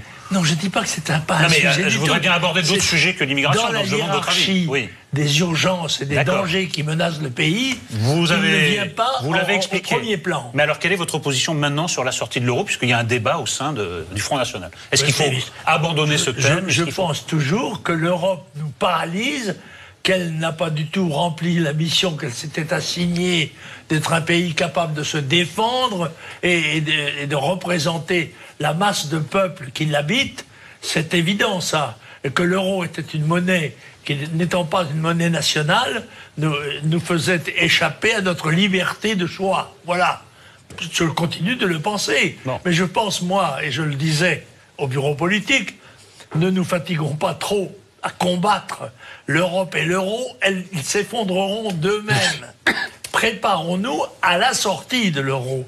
Préparons-nous au temps qui viendra inéluctablement où, en effet, il faudra avoir une monnaie nationale, il faudra l'avoir préparée, il faudra avoir des structures nationales solides, des frontières, être capable de les défendre, parce que nous revenons par un reflux de l'histoire en fait, aux formes nationales qui me paraissent à moi, pour l'instant, les plus performantes, puisqu'elles bénéficient, elles, du soutien psychologique du peuple, ce qui n'est pas le cas de l'Europe. Monsieur Le Pen, si la politique, vous l'avez dit tout à l'heure, pour dénoncer le comportement de Marion, c'est vouloir arriver au pouvoir.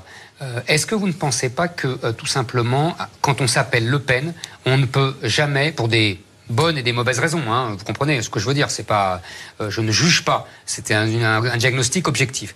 Le nom de Le Pen étant tellement diabolisé, on ne peut pas arriver au pouvoir quand on s'appelle Le Pen et qu'il faut envisager quelqu'un d'autre. Comment? Qu'elle change de nom, elle? Non, pas qu'elle change de nom, que je veux dire qu'elle prépare une... Non, mais je suis très sérieux. Je suis très sérieux, c'est pas du tout... Vous comprenez ce que je veux dire? Il n'y avait pas Le Pen, il y avait Marine. Mais c'est bien pour ça, je pense qu'elle l'a compris en partie. Mais vous vous souvenez de cette anecdote que l'on prête Corriche, d'ailleurs, à Napoléon. Une jeune femme lui demandait une faveur, il lui a dit, Madame, si c'est possible, c'est fait, si c'est impossible, cela se fera. Eh bien, je suis tenté de vous répondre de la même manière. Pourquoi non, je vous pose la question. Moi, je pense que il y a des réflexes, vous savez, il y a des réflexes chez les gens. Connue ou secrète qui décréterait que quand on s'appelle Le Pen, on n'a aucune chance d'arriver au pouvoir. Non, c'est pas une autorité. C'est que simplement, je constate que le nom de Le Pen suscite une révulsion de la part de beaucoup de gens, instinctive et injustifiée. Peu importe, c'est pas mon sujet. Vous comprenez ce que je veux dire? C'est objectif ce que je dis. Un exemple. En 1936, il y a une élection qui amène au pouvoir le Front populaire. 4 ans plus tard, dans la déroute, les députés et sénateurs élus sous le Front populaire votent massivement les pouvoirs constitutionnels au maréchal Pétain. Ah oui, mais le maréchal Pétain, c'était le héros de Verdun, monsieur Le Pen. Bien sûr, mais c'est pas rien, le maréchal Pétain. C'était pas rien, mais quand même pour avoir cette quasi-unanimité d'une chambre qui avait été élue, qui était socialo-communiste. Je ne dis pas le contraire. Mais le nom de Pétain était illustre, c'est ça que je veux dire. Se renverser. Oui, et qu'à un moment donné, les non, peuples parce que le nom de Pétain à l'époque n'était pas diabolisé du tout. Les peuples choisissent la solution qui leur paraît salvatrice.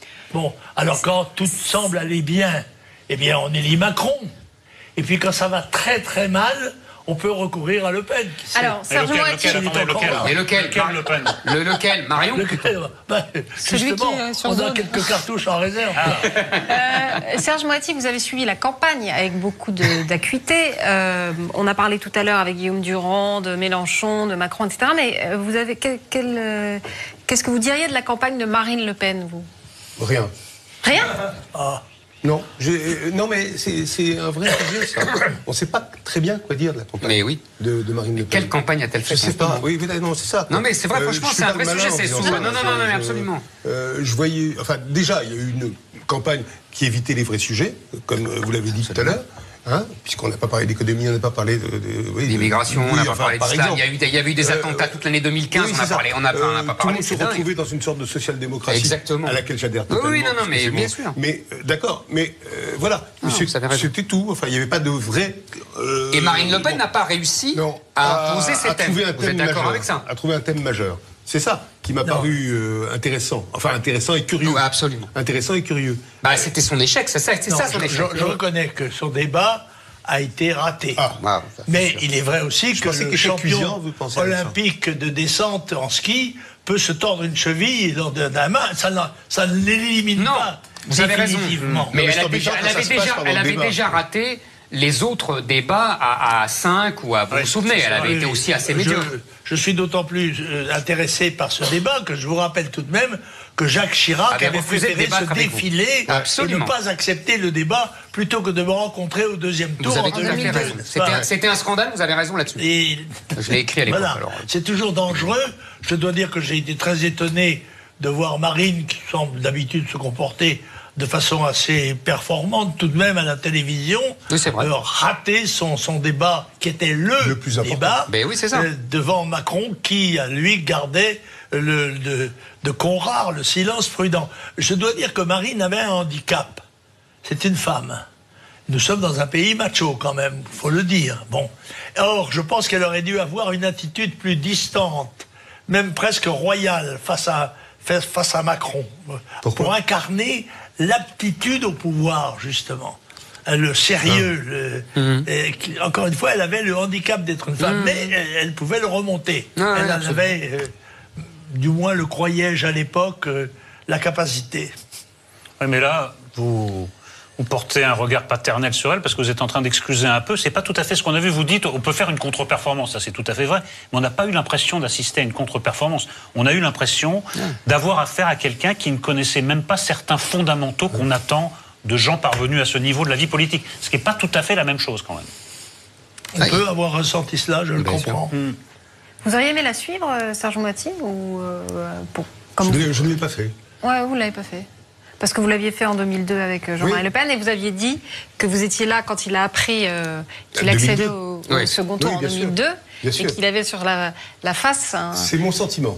C'est mon sentiment et on en a parlé beaucoup. Et il n'était pas... Je parle pour vous, pardon.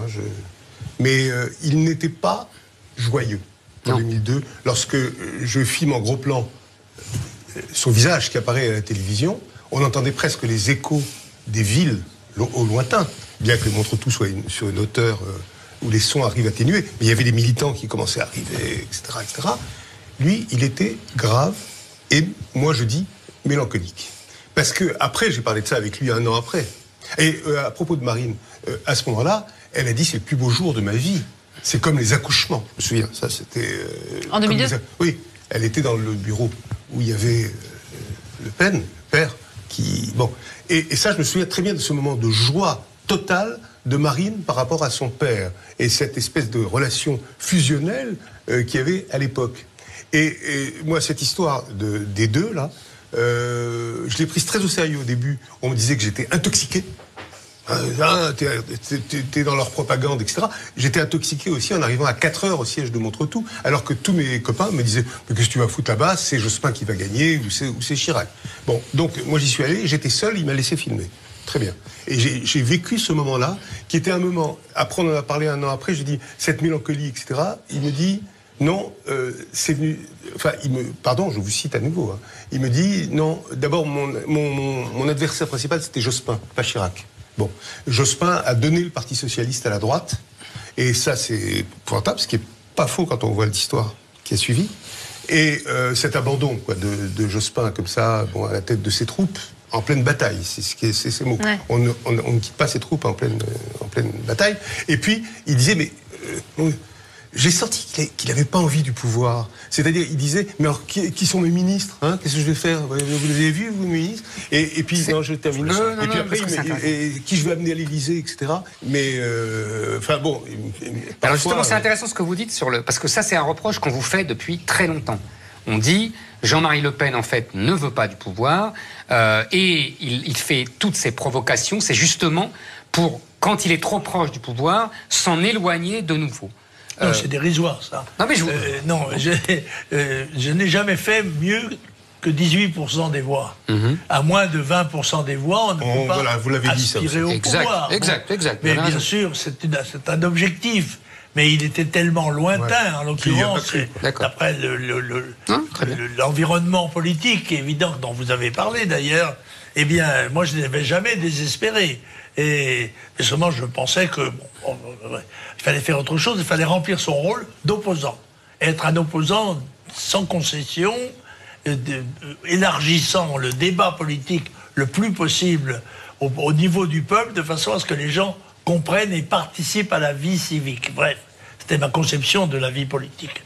Et cela dit, je regrette de ne pas avoir atteint ces objectifs. Et c'est vrai que Marine a obtenu des résultats meilleurs, moi aussi d'ailleurs. Je rappelle que en 2014, ça n'est pas si loin, j'ai fait élire 5 députés européens dans ma circonscription, avec une moyenne de 33% des voix en PACA, alors que je n'avais pas fait campagne avec l'affiche de Marine Le Pen. C'était un peu dérisoire. J'ai fait campagne Jean-Marie Le Pen. Et c'est Jean-Marie Le Pen qui a obtenu 33% et 5 élus. Par conséquent, j'avais, je pense, une certaine audience. Ça, c'est le passé de Jean-Marie Le Pen et du Front National. Est-ce qu'il y a encore un avenir pour vous dans ce parti? Ah, je ne sais pas. Vous le souhaitez? Moi, je me bats jusqu'à la mort. Par conséquent, j'ai horreur du mot retraite, aussi bien dans le militaire que dans le civil. Et Dieu sait si j'ai été obligé d'en faire des retraites au nom de mon pays, hein, malheureusement. Mais je ne vous dirai pas que je nage, que je baigne dans l'optimisme en ce qui concerne l'avenir de notre pays et de l'Europe et de notre continent et du monde, même on peut dire, voilà. Mais vous allez peut-être me dire, mais ça, qu'est-ce que vous voulez, mon pauvre monsieur, c'est l'âge, on est plutôt pessimiste quand on s'approche de la fin. Non, moi je suis toujours jeune dans ma tête et je suis toujours partisan de me défendre tant qu'on a les forces de le faire. Mais voilà. Où au Front National, ailleurs Bah écoutez, je suis un peu attaché au Front National, quand même. C'est un petit peu mon enfant. Pas tout seul, nous étions plusieurs. Mais quand même, malgré ça, c'est moi qui suis le père putatif. Et par conséquent, je considère encore que la formule du Front National de rassemblement de gens qui, quel qu'ait été leur passé, ont en commun le désir de servir le pays, acceptent le sacrifice, y compris même le sacrifice de leur vie, pour sauver ce qui est possible de sauver. Et comme je pense que nous allons affronter des épreuves de ce genre, je pense que nous ne serons pas trop nombreux et que tous ceux qui peuvent accepter de venir sont souhaités, quels qu'ils soient. Ouais, mais... Non, qu'est-ce qu'il va faire? Parce que ce qu'il y a si on revient dans l'affectif, ce qui s'est passé hier, c'était votre anniversaire hier ou avant-hier? Oui, c'était hier mon anniversaire. Et c'était juste après la fête des... cadeau que me faisait c'est ça. La chaîne, la porte fermée, le jour de son anniversaire. Bon, donc c'est quand même étrange. Enfin, moi, je suis papa aussi de fille qui ne fait pas ce coup-là. Mais qui, bon, peut-être la même histoire aussi. Et avant, c'était la fête des pères. Ah oui, drôle de semaine. Il a cumulé quelque chose que tout le monde peut comprendre, non? Oui, et en même temps, si on se place de l'autre côté, puisqu'on est dans l'affectif, Marine Le Pen vous reproche beaucoup d'avoir voulu s'aborder tout son travail de dédiabolisation, d'avoir voulu... Et comment par vos petites phrases, vos provocations, Mais non, mais j'ai pas fait je me place de son point de vue. Ce sont mes adversaires qui disent que ce sont des provocations. Mais elle pense comme vos adversaires, alors. Oui, elle n'est pas solidaire des déclarations que j'ai pu faire et que j'assume personnellement. Non, mais je suis un homme politique responsable. Je ne demande pas à Marine Le Pen de partager ma responsabilité. J'ai les épaules assez larges pour les supporter tout seul. Par conséquent, qu'elle s'occupe d'elle-même, qu'elle s'occupe de ses déclarations, moi je m'occuperai des miennes. Comment vous voyez son avenir? Je ne sais pas. Je ne sais pas. J'ai demandé, pour les raisons que j'ai données tout à l'heure, qu'elle donne avec son bureau exécutif sa démission. Son bureau politique, à condition qu'il soit réuni dans les formes statutaires devra la juger. Mais il y a autre chose. Il y a au Front National un organe démocratique élu par le Congrès qui s'appelle le Comité central, qui comporte 100 membres.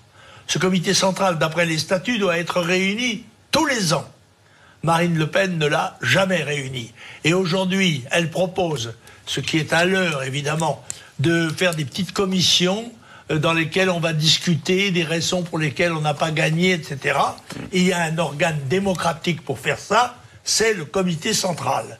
Et moi, je demande qu'on réunisse le Comité central du Front et qu'il, lui, débatte de l'avenir du mouvement, car il en est aussi un des principaux responsables. Elle vous a souhaité votre anniversaire? Comment? Elle vous a souhaité votre anniversaire? Ben, j'y reviens. Non, mais j'ai eu beaucoup de témoignages, je dois dire, de sympathie à cette occasion. Ceux qui m'aiment beaucoup et puis ceux qui pensent que je vais partir. Bien. Merci beaucoup Jean-Marie Le Pen d'être venu sur ce plateau. Merci Serge Moati. Dans un instant, Tanguy Pastureau, regardez, il est prêt. Tout de suite, c'est la pub.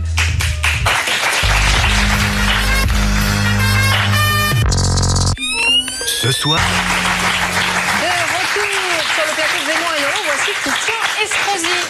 Bonsoir Monsieur Estrosi, prenez place. Alors, vous êtes le maire de Nice et vous avez beaucoup de choses à nous dire. Vous tirez à boulet rouge sur la droite. Mais avant de vous entendre, un autre tireur d'élite, Tanguy Pastureau.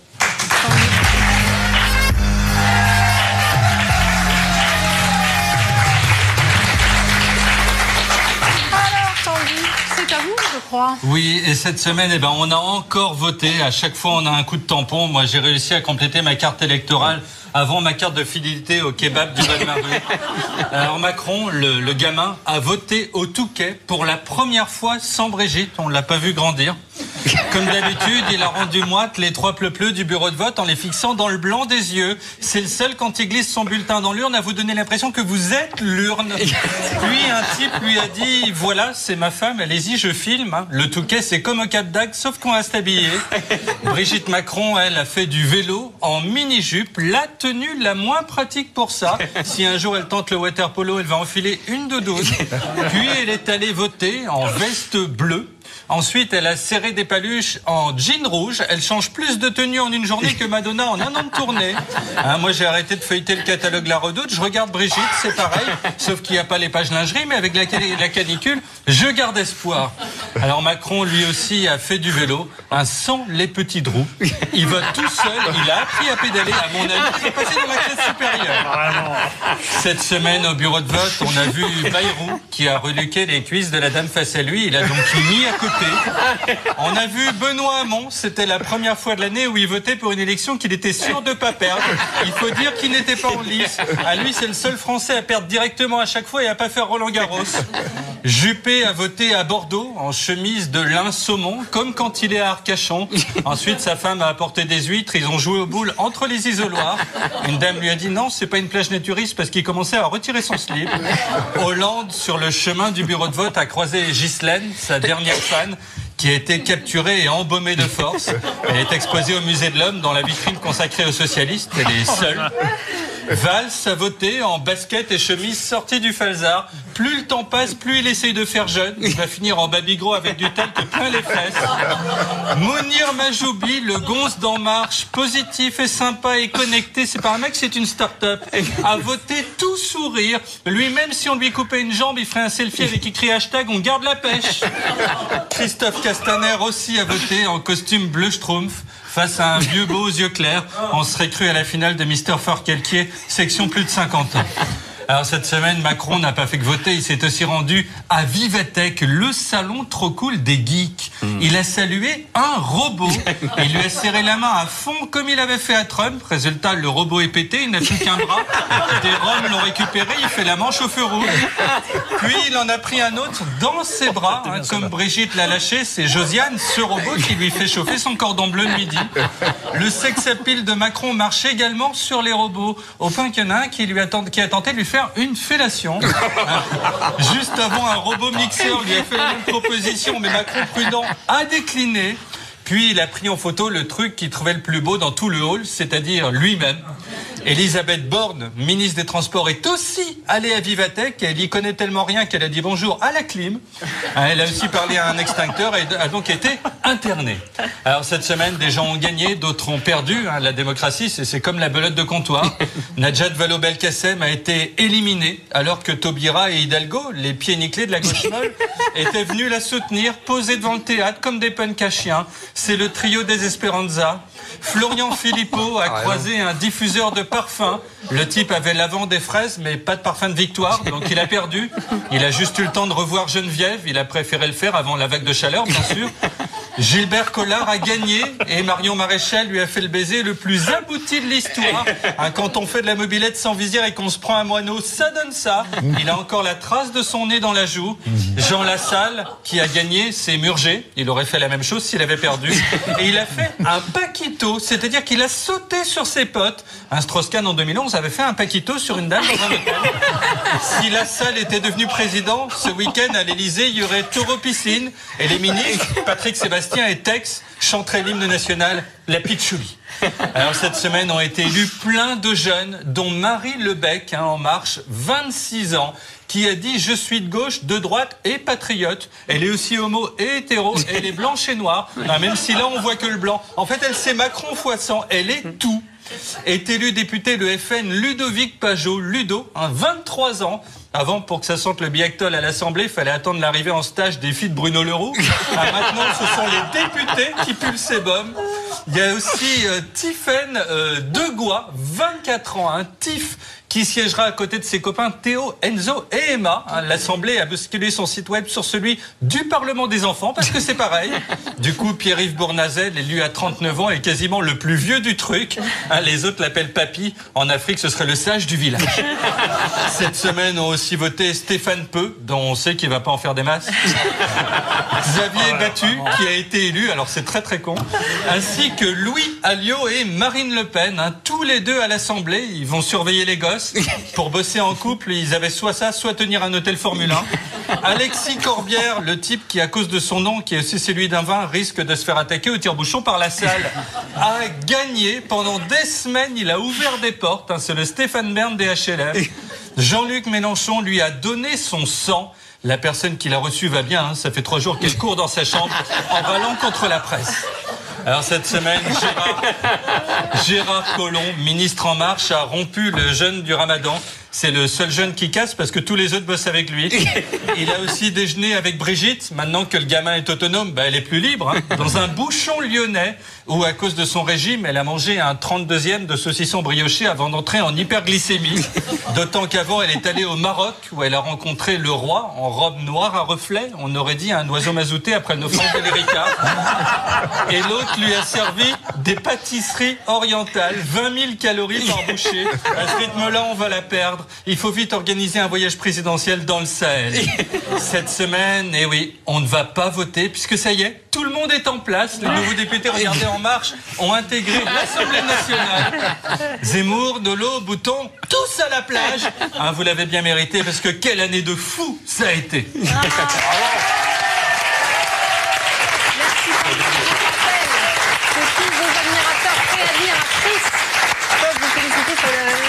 Avec le hashtag ZenPP, c'est maintenant à vous, Christian Estrosi. On passe tout de suite à notre légendaire QCM. Pas de chance. Alors, ça tombe sur vous, effectivement. Éric Zemmour a travaillé toute la nuit. J'imagine.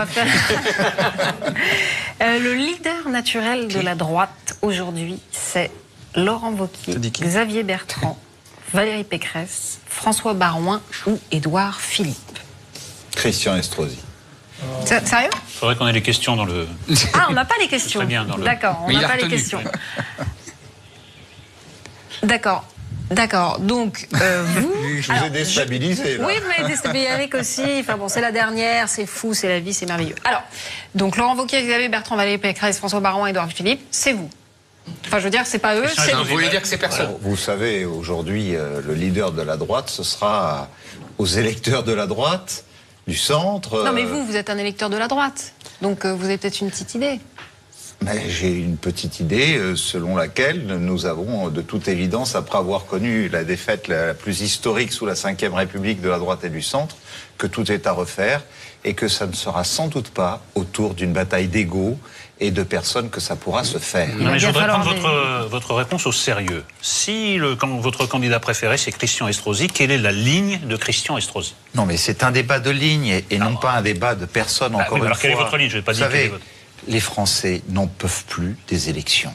Donc, bien évidemment, c'est une boutade lorsque je réponds cela. Mais moi, c'était pas une boutade. Je veux savoir quelle est la ligne Estrosi. Mais on va en parler. Parfait. On va en parler. Ce que je voudrais que d'abord, on s'adresse à des gens qui nous regardent, qui sont nombreux, c'est tout à l'honneur de votre émission, n'est-ce pas, et qui représentent sans doute un échantillon important des Français qui se sont exprimés différemment et qui ont demandé un changement profond. Et si nous-mêmes, nous ne donnons pas cette image, si nous ne donnons pas l'image de gens qui ont compris une leçon, qui sont capables d'en tirer les conséquences, et qui imposons, après que les choix aient été faits pour 5 ans, qu'on le veuille ou non, c'est comme ça. Il y a un président de la République, il y a un Parlement, et les gens sont lassés, épuisés. Certains sont malheureux, souffrent, ont connu une perte de pouvoir d'achat considérable, ne savent pas comment finir leur fin de mois, les déficits, la montée du chômage. Est-ce qu'on rentre enfin dans les vrais sujets, dans les vrais problèmes?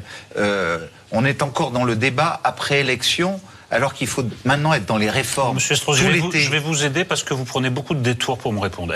En fait, tout se ramène à une question. Est-ce que vous allez voter la confiance au gouvernement? Voilà, je ne peux pas faire plus simple. Je ne suis pas parlementaire, ça ne nous a pas échappé. Vous la voteriez? Bien sûr. Mais est-ce que vous la voteriez? Est-ce que vous êtes sur cette ligne? C'est un vrai sujet. Oui, j'accorderai une présomption de confiance au gouvernement. Ce qui ne veut pas dire un chèque en blanc. Donc on arrive à une deuxième question, monsieur Estrosi. C'est bien, parce qu'on avance. Parce que quand elle vous a dit le chef de la droite, moi je vous aurais dit quelle droite? Parce que là vous voyez bien qu'on va vers la division de la droite. Bien sûr, ceux qui vont voter la confiance et ceux qui ne vont pas voter la confiance. Donc si vous vous mettez dans ceux qui voteraient la confiance, voteriez, pardon. Donc avec ceux qui s'appellent les constructifs, ce que je trouve ridicule comme nom, mais peu importe. Le groupe de Thierry Solaire, oui, ils sont 25 députés. Donc ça veut dire qu'il y a une scission au sein de la droite et qu'il y a ceux qui vont avec Macron et ceux qui ne vont pas avec Macron, qui sont dans l'opposition. Donc vous allez dans la majorité. Donc vous n'êtes plus dans la droite d'opposition. Est-ce que j'ai bien résumé? Vous avez bien résumé, mais pour autant... Mais c'est une nouveauté quand même. Pour autant, est-ce que nous devons jeter par-dessus bord l'héritage qui est le nôtre? Nous sommes les héritiers de ceux qui ont été les fondateurs de la Ve République. En ce qui me concerne, je suis gaulliste. Je l'étais, je le suis, je le resterai. Il y a les héritiers du giscardisme, si on peut l'appeler ainsi. Bien sûr, il faut l'appeler comme ça, si vous me permettez. Parce que Macron, c'est quand même le petit-fils de Giscard. Et il réalise le rêve de Giscard, de l'union du centre-gauche rocardien et du centre-droit giscardien. Donc en fait, vous vous inscrivez tout à fait dans une logique plus giscardienne que gaulliste, si je puis me permettre. Zemmour, je vous réponds par une question. Oui. Les électeurs qui ont voté, aussi bien au deuxième tour des élections présidentielles, voire certains au premier, et aux 2 tours des élections législatives, est-ce que vous êtes sûr qu'entre ceux qui ont voté pour des candidats En Marche et ceux qui ont voté pour des candidats républicains et UDI, il n'y avait pas parmi ces 2 électeurs-là des électeurs qui se sentent les héritiers à la fois du gaullisme et du giscardisme? Oui, mais enfin c'est compliqué quand même. C'est peut-être compliqué, mais en tout cas aujourd'hui ne pas comprendre que ces électeurs ont voulu un changement profond, ont dénoncé, il y a 1 an de cela, même moins de cela, 8 mois, qui aurait pensé un seul instant que ce ne soit pas quelqu'un issu de ma famille politique qui préside aux destinées de notre Monsieur Estrosi, pays. je ne vous fais pas de reproche. C'est une réalité. Je vous dis... je sais bien que vous me faites pas de reproche. Je vous dis simplement, il faut être clair. Aujourd'hui, il y a 2 camps qui sont différents. Alors ça nous vous ralliez le camp de Macron et les autres ne sont pas dans le camp de Macron. Je refuse d'aborder les choses de cette manière. Nous avons refusé. Nous avons... Deuxième question. Regardez, ça fait un petit pont, vous allez voir. Vous aimez le foot. Alors, la droite, pour se relever de sa défaite, doit se rassembler, se scinder, faire alliance avec le FN. Se scinder. De toute façon, c'est même pas pour se relever de sa défaite, elle va se scinder. Mais c'est ce que on voit en ce moment. Si elle ne peut pas faire autrement, elle se scindra. Tout ce qui peut être fait pour qu'elle reste rassemblée. Non mais c'est terminé, ça, il y a déjà deux groupes. Estrosi. Il y a déjà deux groupes, monsieur Estrosi. Bon, il y a déjà deux groupes. Christian Jacob a été réélu ce matin. Un groupe ne signifie pas une formation politique. D'accord, mais enfin, c'est pas très bon signe pour l'unité quand même. Vous voulez que je vous rappelle le groupe du RUMP fondé par François Fillon. Est-ce que pour autant vous avez retenu le nom? Est-ce que pour autant ça a scindé l'UMP à l'époque? Les circonstances n'étaient pas les mêmes. Non, mais les circonstances n'étaient pas les mêmes, monsieur Estrosi. Ça ne l'a pas scindé. Il y aura... c'est pas coupé. C'est pas coupé. Allez-y. Non, c'est un problème de calendrier par rapport au moment où nous passons. D'accord, il y a un bureau politique de l'UMP qui a débattu et où j'ai fait valoir le fait que nous devions continuer à nous parler, que nous devions dialoguer. Vous savez, il y a deux discours possibles. Soit celui de l'exclusion, parce que certains feraient un choix, soit parce qu'ils en feraient un autre. C'est ça qu'on entend. Monsieur Estrosi, pardonnez-moi. Oui, mais moi, je ne suis pas favorable à ça. Mais monsieur Estrosi, pardonnez-moi d'être simpliste. La Ve République, ça repose sur la majorité et l'opposition. C'est binaire, la Ve République. Donc soit vous êtes dans la majorité, soit vous êtes dans l'opposition. Aujourd'hui, vous voyez bien qu'il y a une partie de la droite qui va passer dans la majorité, dont vous, et une partie de la droite qui ne veut pas passer dans la majorité et qui va rester dans l'opposition. Moi, je vais vous dire, ça fait des mois que je suis sous contrôle de mon camarade, que je plaide pour le retour du RPR et de l'UDF. Donc, vous voyez, au moins... Pour moi, ça me satisfait. Mais vous ne pouvez pas me dire aujourd'hui, je suis à la fois le général de Gaulle et Giscard. Non, vous êtes passé dans le camp des UDF qui rallient Macron, qui rassemble le centre gauche et le centre droit. Me dire à moi que je suis passé dans le camp de l'UDF. Je suis désolé de vous le dire, mais c'est la vérité. Vous m'avez regardé. Oui, je vous regarde, oui. Moi, qui ai fondé tout mon parcours politique sur l'héritage du gaullisme. Moi qui ai mené le combat contre Maastricht avec Philippe Seguin. Oui. Je suis un gaulliste social. Oui, mais vous passez dans le camp des Giscardiens. Non et non. La réalité, c'est que je suis dans une formation politique qui a été complètement dénaturée, notamment par le rendez-vous du Trocadéro, par ceux qui ont voulu donner de l'oxygène à monsieur François Fillon ce jour-là, avec sens commun. C'est ça le gaullisme? C'est ça le RPR tel que vous le concevez? Ça n'est pas tel que je le conçois. C'est-à-dire cette transformation, quelques semaines seulement, d'une formation politique qui était une formation populaire, où je voyais dans des salles des gens de toutes les couleurs, de toutes les religions, de toutes les conditions sociales. Le RPR populaire depuis Pasqua, ça existait plus depuis longtemps. Je suis désolé, monsieur Zemmour. Moi aussi, je suis désolé. Moi, j'ai participé à des réunions qui n'avaient plus rien à voir dans cette fin de campagne de François Fillon avec ce que j'ai connu encore pendant même la campagne des primaires aux côtés de Nicolas Sarkozy. Ça, c'est une réalité. Ce n'était plus le même vous enjolivez l'histoire. Ce n'étaient plus les mêmes électeurs. Et s'il y a une responsabilité, c'est un tournant, c'est le Trocadéro. Ce sont ceux qui ont radicalisé, qui se sont écartés du gaullisme. Arrêtez de parler de radicalisation. Non, moi, je sais que tu es d'accord, mais moi, je ne suis pas d'accord. Excuse-moi, il n'en reste pas moins qu'il faut être... On a le droit d'écouter. C'est même un devoir, dans certaines circonstances historiques. Bien joué. Il n'en reste pas moins, monsieur Estrosi, qu'il faut être deux pour parler et qu'en face, votre grand ami, Éric Ciotti, on peut même parler de passion à ce niveau d'amitié, dit ceux qui ne sont pas dans une position d'opposition doivent rejoindre En Marche carrément. Il a raison, Ciotti. Oui, mais enfin, c'est à M. Estrosi que je pose la question. Voilà. Sinon, la réponse de Zemmour, je l'ai. Mais d'abord... Merci, vous avez raison. Ceux qui font partie de ceux qui ont dit à François Fillon, qui ont été porte-parole de Nicolas Sarkozy, et qui l'ont sans doute conduit à l'échec des primaires, puis qui se sont transformés en Ciotti qui a conduit Sarkozy à l'échec, et qui l'ont aidé à aller droit dans le mur, et qui aujourd'hui forcément portent la responsabilité que nous ayons au moins une centaine de nos amis qui pourtant ont été de brillants députés qui n'ont pas pu être réélus dimanche prochain. Vous avez raison, c'est les mieux placés pour nous donner des leçons et surtout pour exclure, pour avoir des anathèmes, pour excommunier. Je ne crois pas que ce soit comme cela que nous réussirons à reconstruire une droite qui doit tenir compte des changements auxquels aspirent les Français, des changements qui fassent que cette droite soit moderne, sociale, gaulliste, ouverte, européenne. C'est ça la réalité. Enfin, du coup, ce que vous me dites, l'existence d'un parti unique, l'existence d'un parti unique devient de plus en plus improbable. Mais c'est fini. Oui, mais Franchement. Fini, monsieur Estrosi. On accepte. C'est là que j'ai tendance à donner raison, mais sur une interprétation différente à Éric Zemmour, sur le fait qu'au fond, Jacques Chirac avait voulu l'UMP. Pour qu'il y ait, sur un spectre extrêmement large, entre les gaullistes, les centristes, les libéraux, giscardiens d'ailleurs, absolument. Et les libéraux, une capacité d'expression diverse, tout à fait. Très large, où il y avait effectivement une droite assez ferme et assez dure, mais où il y avait aussi une dimension sociale d'un autre côté extrêmement forte. Nous étions larges, et on sait très bien que si on n'élargit pas, au fond ce qu'a réussi M. Macron, suffisamment ce spectre, on ne réussit pas à rassembler une majorité d'électeurs dans notre pays.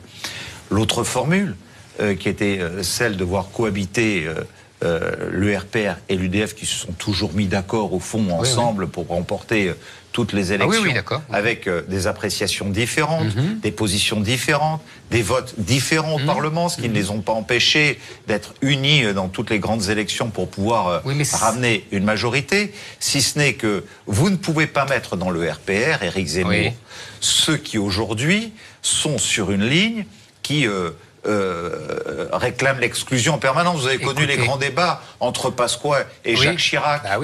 Est-ce qu'on a exclu Chirac ou est-ce qu'on a exclu Pasqua? Jamais. Non. On s'est toujours accepté. Non, mais il y a toujours eu cette acceptation du débat, du respect de l'autre. Vous avez raison. Et ça faisait la grandeur du RPR. Vous avez raison. Mais et c'est dans ce RPR-là que je me reconnais. Pas celui qui voudrait s'assimiler à un RPR d'exclusion, celui que je n'ai jamais connu et qu'on voudrait inventer aujourd'hui. Là-dessus, je suis d'accord avec vous. Mais là où je ne suis pas d'accord avec vous, c'est sur l'interprétation de l'histoire.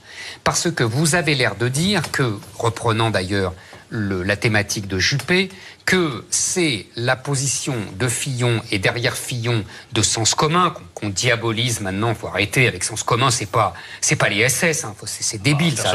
Faut arrêter avec Sens Commun. C'est une droite conservatrice, comme il y en a toujours eu. Mais ils sont très sympathiques. Sens Commun n'a pas appelé à voter pour le Front National ?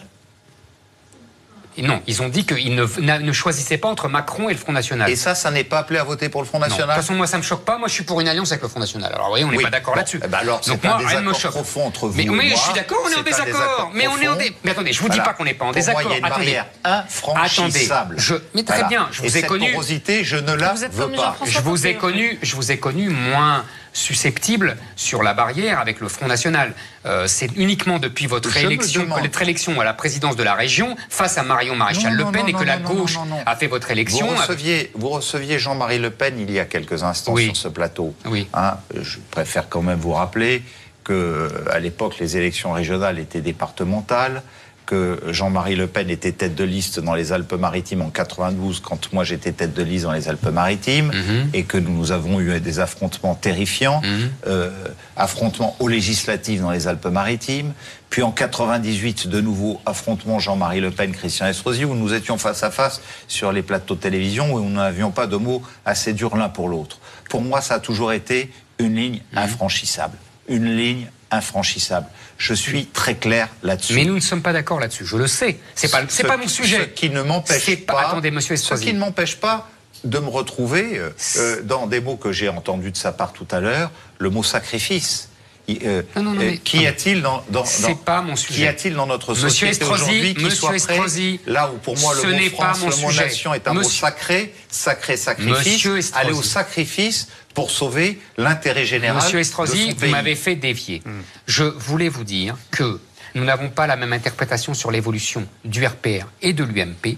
Quand vous parlez de radicalisation, je pense que c'est faux. Je pense que ce qui a été le cas, c'est que c'est Juppé, avec votre soutien et d'autres, qui a centrisé à l'excès l'UMP. Parlons de l'avenir. Non, parce que c'est très important, c'est l'avenir. Mais arrête avec ça d'être comme les ploucs qui est là à dire parlons de l'avenir, parlons de l'avenir. Et ensuite ce sera Napoléon. Mais c'est fondamental. C'est fondamental parce que c'est l'avenir qui se détermine là. C'est l'avenir qui se détermine là. Avec Estrosi, justement. Pourquoi il y en a qui vont chez Macron et pourquoi il y en a qui ne vont pas chez Macron? Parce qu'il y en a qui sont allés avec Juppé et qui ont centrisé la droite au risque de perdre les électeurs populaires dont vous parliez tout à l'heure. C'est ça la réalité qu'avait déjà préfiguré Pasqua 25 ans plus tôt. Donc, et l'histoire, la fin de l'histoire, c'est Estrosi et les jupéistes avec Macron. C'est ça la fin de l'histoire. La question n'est pas par rapport au passé, mais à l'avenir. Non, pas du tout, mais pour que la droite... Mais sans avenir, il n'y a pas de passé. Suis-je l'invité? Monsieur Estrosi. Mais justement, je vous ai répondu. Non, mais Zemmour explique que la droite, pour récupérer l'électorat populaire, doit s'allier avec le Front National. En tout cas, se droitiser. Moi, je vous demande... C'est notre désaccord avec Estrosi. Vous proposez pour récupérer, en effet, cet électorat populaire que la droite, pour l'instant, ne séduit pas. Vous savez... Aujourd'hui, il y a un changement profond que personne n'évoque sur les plateaux, comme si on était un peu aveugle des conséquences que l'interdiction de cumul des mandats allait avoir sur notre société. Rentrent dans l'Assemblée nationale aujourd'hui des gens qui ne représentent plus aucun exécutif territorial. C'est-à-dire que c'est fini. Vous savez, les grandes voix qui s'exprimaient à l'Assemblée, c'est pas parce qu'ils étaient députés, c'est parce qu'ils étaient maires. C'est parce qu'ils étaient présidents de conseils départementaux. C'est parce qu'ils parlaient au nom des gens qu'ils côtoient au quotidien, dans leurs relations sociales, dans la gestion depuis le moment où l'on est conçu dans le ventre de sa mère jusqu'au moment où on quitte cette terre. Parce que c'est le maire qui gère tout ça.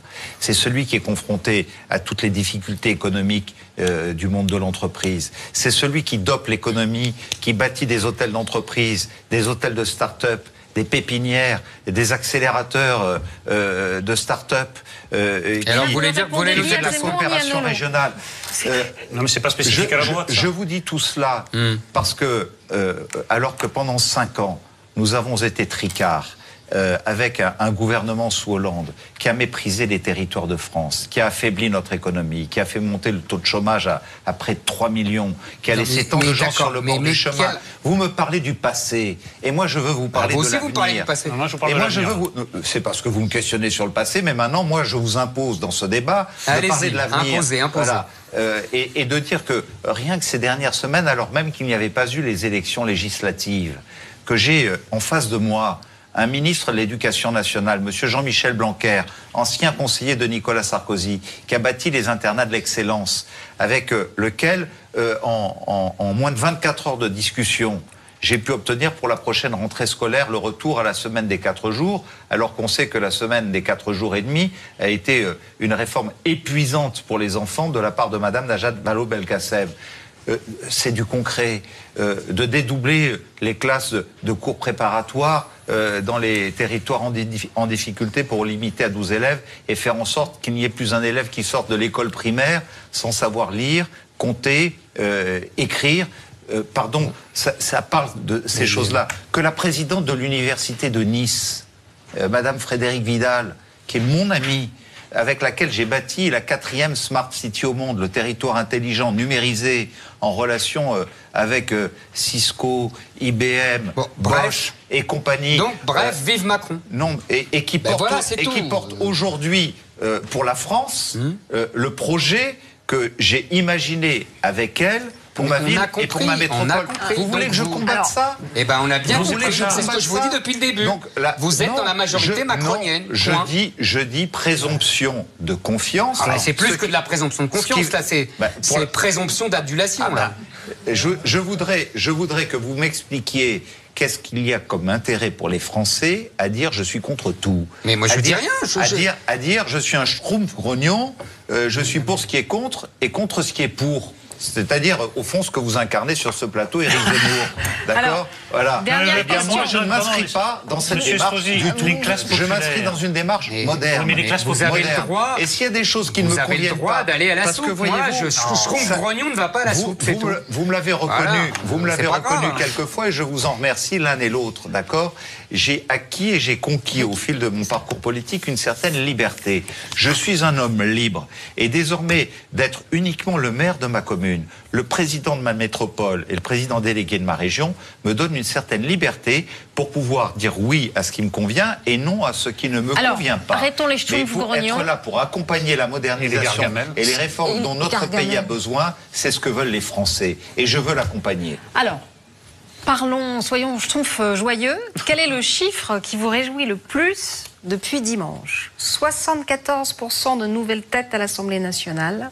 Bah non. 39, bah non, ça vous venez de dire le contraire. 39% de femmes dans l'hémicycle. L'âge moyen qui chute à 48 ans. Ou vous n'êtes pas le genre à se réjouir de ces futilités. C'était pour Éric Zemmour. Oui, je pense que tout ça n'a pas trop d'intérêt en réalité. Alors là, nous sommes d'accord.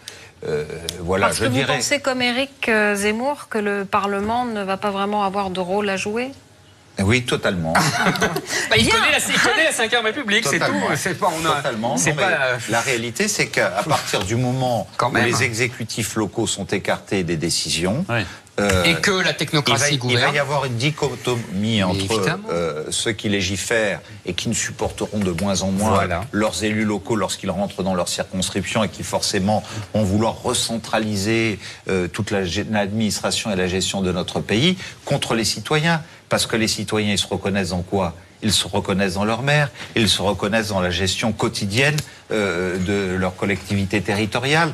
Et donc, il va y avoir vite une difficulté, mais il faut y répondre. Et y répondre, en tout cas, c'est un de mes soucis. Et si j'ai à m'engager sur la scène nationale dans les semaines et dans les mois qui viennent, c'est pour qu'il y ait aussi une organisation de l'expression de cela, pour discuter avec le président, pour discuter avec le gouvernement d'un certain nombre de réformes pour notre pays qui ne doivent pas forcément passer par le Parlement. Alors, un gouvernement... J'ai pas compris ça. C'est des réformes qui ne doivent pas passer par le gouvernement, par le Parlement, c'est quoi ça ? Ou en tout cas sans être débattues d'abord avant les principaux acteurs de l'administration quotidienne. Ah oui, là vraiment, il ne joue plus aucun rôle. Là. Non, mais est-ce qu'on peut imaginer que des gens qui n'ont rien à gérer de l'administration locale puissent légiférer sur le logement, puissent légiférer sur la gestion du littoral, de la montagne, de l'environnement, de l'aménagement du territoire, de la numérisation du territoire, de la gestion de la scolarité, quand on sait que les collèges, ce sont les départements, les lycées, ce sont les régions, les écoles, ce sont les municipalités. Il y a bien un moment où il va falloir qu'on parle directement avec le gouvernement sans en passer par le Parlement. C'est ce qu'on a inventé. C'est-à-dire qu'on a dénaturé totalement l'esprit de la Ve République tel que l'avait voulu le général de Gaulle, d'abord en passant au quinquennat, parce qu'élire des députés en même temps que le président de la République une fois tous les 5 ans, c'est pas l'idée la plus géniale qu'on ait inventée. Et forcément, on valide l'élection d'un président de la République en lui donnant une majorité sans réfléchir même quelquefois au visage que peut avoir et un interlocuteur qui pourrait être le vôtre dans votre circonscription. Ça sert à quoi d'avoir 577 territoires différents si c'est pour voter de la même manière sur 577 territoires? Et ensuite, pour que l'expression des territoires ne se fasse plus ni à l'Assemblée ni au Sénat. Voilà ce à quoi on est arrivé. Est-ce que c'est encore la Ve République telle que l'a voulu le général de Gaulle? Pour moi, ça ne l'est plus. Bien. Dernière petite question rapide. Vous avez versé une petite larme sur le départ de François Bayrou du gouvernement? Je trouve que Sylvie Goulard a eu un certain panache en prenant la décision de quitter un ministère régalien important en temps de guerre, celui de la Défense nationale. Elle a donné le là. Eh bien, je vais vous dire simplement une chose. Ces 3 ministres-là quittent le gouvernement alors même qu'ils ne sont pas mis en cause par la justice. D'accord ? Ils ne sont pas mis en cause par la justice.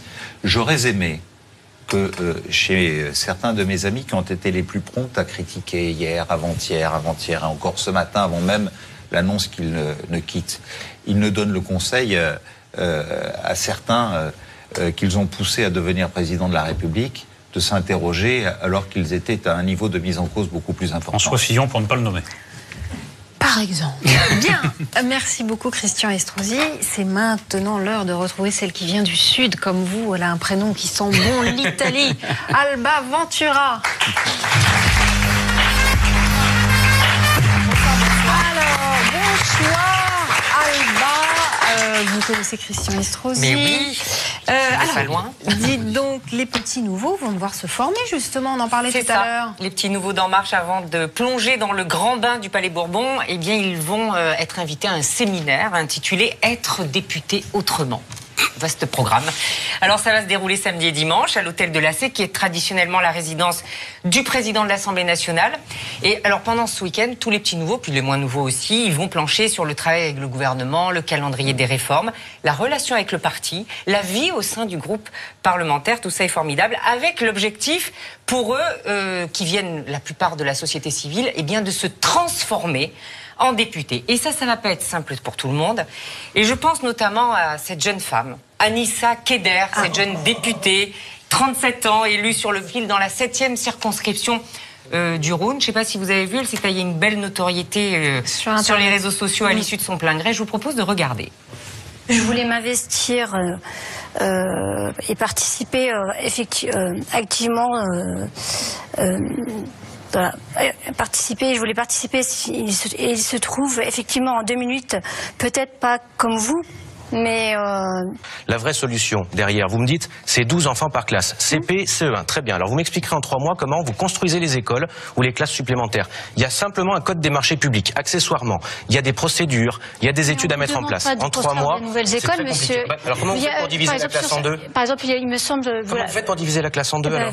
Vous mettez des paravents, c'est possible. Et donc... Voilà, mais attends, pratique la fille. C'est énorme. Anissa Keder, qui est cadre aux urgences psychiatriques et qui, au lendemain de sa victoire... Oh, ça va. Hein. Non, on a le droit de rigoler. Non, mais on s'est compris. Et qui, au lendemain de sa victoire, a tweeté. Ouais, bon, moyen, ok. Merci à tous. Je serai avec un S, parce que c'est pas sûr. C'est exactement ce que j'allais dire. Elle respecte justement. Je serai une députée de terrain, mais elle est élue en fait, mais c'est pas sûr. Je serai une députée de terrain au plus proche de ma circo. Oui, c'est pas sûr qu'elle soit une députée au plus proche de sa circo. Oui, elle peut être au plus loin d'ailleurs de sa circo. Non, alors j'ai demandé évidemment aux gens d'En Marche si au cours du séminaire, le week-end prochain, il était prévu des stages de séance de prise de parole. Et d'orthographe. Et d'orthographe aussi. Eh ben non. Les novices, en revanche, peuvent, s'ils le demandent, avoir accès à du coaching média. Je trouve que ce serait pas mal. Peut-être qu'Anissa pourrait le faire. Voilà. Coaching média. Et ben on encourage Anissa à le faire. Je commencerai par des trucs plus basiques. Non, on va lui acheter un Becherel peut-être. Non, il faudra aussi coacher ceux qui s'y voient déjà, hein, ceux qui n'ont pas peur d'afficher leurs ambitions. Alors je pense là cette fois à Marie Lebec, elle a 26 ans, elle est élue dans la 4e circonscription des Yvelines. Regardez. Députée à 26 ans, présidente à quel âge ?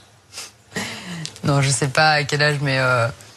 Ah, mais vous l'envisagez quand même. Non. C'est sûr que c'est une fierté de se dire que quelqu'un qui a finalement un tout petit peu plus que 10 ans que moi peut être élu. Et voilà, c'est un nouvel état d'esprit qui est en France, donc on y pense forcément. Mais on y pense, vous savez, c'est parce qu'on se fixe des objectifs ambitieux que voilà, c'est un moteur. Non, mais moi, elle n'a pas froid aux yeux. J'ai calculé 26 ans, donc 5 ans de députée, 31. 31 après, elle devient ministre. 36 ans, elle devient présidente de la République, elle bat Macron en fait. Alors écoutez, non, quand même on va leur pardonner parce que ce sont sans doute des erreurs de débutants. C'est pas comme si elles avaient fraudé la Sécu, c'est pas comme si elles avaient fait l'objet d'une plainte pour harcèlement moral, tenu des propos homophobes, parce que tout ça, ça existe chez les candidats et les députés d'En Marche. Il y a des députés qui disent quand même des grosses bêtises, il y en a pas mal. Ailleurs que chez En Marche, ouh là là, beaucoup plus qu'on ne le croit, des propos d'un autre âge. Vous allez voir de quoi je parle, Christian Estrosi, hein, notamment dès qu'il s'agit de parler des femmes. Je pense à Jacques Millard, l'inénarrable Jacques Millard, connu pour ses propos misogynes. Il a été battu, bien fait, dans son fief des Yvelines, par une jeune candidate En Marche. Non mais franchement... Il a tout à fait raison. Mais arrête. Oh my God, je savais que vous Mais évidemment qu'il a raison, Millard, évidemment. C'est-à-dire il a raison sur une phrase qu'on ne connaît pas. Ah oui, alors allez-y, donnez sa phrase. J'aimerais bien savoir. Donnez sa phrase. Non, une défaite qui lui reste en tout cas en travers. Il était interviewé par C'est à vous sur France 5.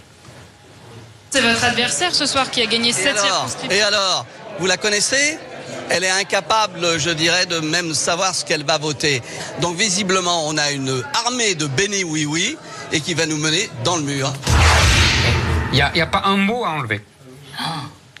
Bon, mais bien sûr que si. Sauf que Christian Estrosi dirait il y a pire que les bénis oui-oui, c'est les bénis non-non. Si j'ai bien suivi votre propos tout à l'heure. Alors j'ai beaucoup aimé aussi, Anaïs va beaucoup aimer aussi, le député centriste UDI, François Rochebloine. Oui, c'est pas mal, bénis non-non. C'est pas mal. Si ça vous pardon. Travail, là, les garçons, non, tranquille, le style. François Rochebloine, vous le connaissez, UDI. Il a été battu lui aussi, bien fait, dans la 3e circonscription de la Loire par une candidate En Marche. Non mais il s'est inquiété de savoir comment elle allait faire pour concilier sa vie privée et sa vie publique. Alors il dit, moi j'étais disponible 24 heures sur 24, 7 jours sur 7, 365 jours par an au détriment de ma vie familiale. Je ne pense pas qu'elle aura le temps de faire sa lessive et d'emmener ses enfants à l'école. C'est vrai que c'est pas une question qu'on pose à un homme. On se demande rarement s'il va réussir à laver ses slips et ses chaussettes et emmener les gosses à l'école. 7 ans de mandat. Mais voyez où ça vous mène, 7 ans de mandat? Moi, je l'aime. Il était temps qu'il se consacre un peu à son foyer. Non mais Christian Estrosi, pardon. Mais je partage votre analyse. Oh là là, alors, mais alors, les propos sexistes, non pas Fayot. Oh là là, vous ne trouvez pas que les propos sexistes, c'est quand même l'apanage de la droite? Oh là là. Je ne pense pas que ce soit... je pense qu'il y a suffisamment de mauvais exemples à gauche pour dire qu'il y en a dans tous les camps. Exactement. Mais en tout cas, je suis de ceux qui considèrent vraiment que cette attitude sexiste est totalement nulle. Les Républicains n'envoient que 27 femmes à l'Assemblée. Vous préférez payer des amendes plutôt que de favoriser les femmes Si c'est à moi que vous posez la question, j'ai été président de la commission d'investiture des Républicains jusqu'à ce que M. Fillon, au soir du 29 novembre, me dise « Dégage, je passe à quelqu'un d'autre ». Il a resté à ce moment-là à peu près 30% de députés à investir. Et j'étais dans le quota. On a basculé dans le mauvais sens après. Mais en ce qui me concerne, voyez-vous, dans ma circonscription, ma circonscription, j'ai choisi une femme qui était ma benjamine du conseil municipal, 2 mandats d'adjointe au maire. Marine Brenier, lorsqu'il la concerne, extrêmement expérimentée, talentueuse, 30 ans, pour lui permettre de me remplacer à l'Assemblée nationale. Mais tout ça, excusez-moi, mais pourquoi il faudrait une femme? Parce que c'est une femme. C'est de l'essentialisme à l'envers. On s'en moque que ce soit une femme. Mais les femmes n'ont pas le droit de ne pas y être. Et alors, mais qu'elle se présente? Mais elle se présente, mais encore faut-il les favoriser. Mais pourquoi les favoriser? Mais pourquoi les favoriser? Alors je vais qu'elles fassent campagne de la preuve, là, elles sont élues, alors que les femmes, tout le monde s'occupe de tout. Ça va vous faire la gauche. Non, c'est pas de la démagogie. C'est de l'essentialisme à l'envers en plus. Ça va vous faire de la peine. C'est sur le talent que je l'ai recruté. Eh ben c'est très bien, ça me fait pas de peine au contraire. Parce que je me suis dit, au fond, à Nice, j'ai besoin de quelqu'un de plus talentueux qu'Éric Ciotti pour représenter Nice à l'Assemblée nationale. Et vous avez trouvé. J'ai trouvé en Marine Brenier quelqu'un qui l'était. Eh ben on verra. Je vous dirai mon point de vue. Je vous donnerai mon point de vue. Alors, Christian Estrosi, pour terminer, je voulais quand même vous montrer ce tweet. Ce tweet, il est signé Éric Ciotti, votre meilleur ennemi, réélu dimanche. Il a dit ceci: j'ai reçu un mandat clair de mes électeurs. Je vais défendre ce mandat et me battre pour ma ville de Nice. Mais c'est vous le maire de Nice, non? C'est pas lui, il vous nargue ou quoi? Vous savez, il faut toujours être raisonnable. Et répondre à ça, ce serait déraisonnable. Ça vous énerve un peu quand même? Ce serait déraisonnable. J'ai compris, mais bon. Non, mais il a pas été très sympa parce qu'il dit: je préfère avoir une adversaire claire. Il parle de son adversaire d'En Marche que de pseudo-amis qui nous tirent dans le dos. Et là, c'est clairement vous qu'il vise. Ce serait déraisonnable. Très, très déraisonnable. Comme disait Jacques Chirac, ce ne serait pas convenable. Vous n'avez pas peur qu'il se présente contre vous à la mairie, Ciotti? Ce serait déraisonnable. Ce serait encore plus déraisonnable. Bon, c'est sur ces mots que nous allons conclure cette saison. C'est déjà la fin de Zemmour et Nolo. Merci beaucoup, madame. On est triste et on n'est pas fâché avec Zemmour. Merci un peu quand même. Merci, messieurs, d'être venus sur ce plateau. Comme c'est la dernière de l'année, merci à la toute petite équipe si professionnelle et acharnée. Michael Moreau, Fabrice Pierrot, Gaël Atlan, Thibaut Dutrier, Dimitri Pépelec, Clara Zetoun, Mathieu Joly, Charles Emselder, Isabelle Mastromax et Margot Rossi. Et merci aussi à vous qui nous avez suivis et commentés avec beaucoup d'exigence et d'indulgence. Barbara, Noura, Béa, Françoise, Linda, Albert, Alain, Guillaume, Rémi, Stéphane, Louis, Thierry, Kader, Julien et tous les autres. Merci beaucoup de votre fidélité. Merci. On se quitte en méditant la phrase du jour. Voilà, c'est fini. Elle est signée Jean-Louis Aubert.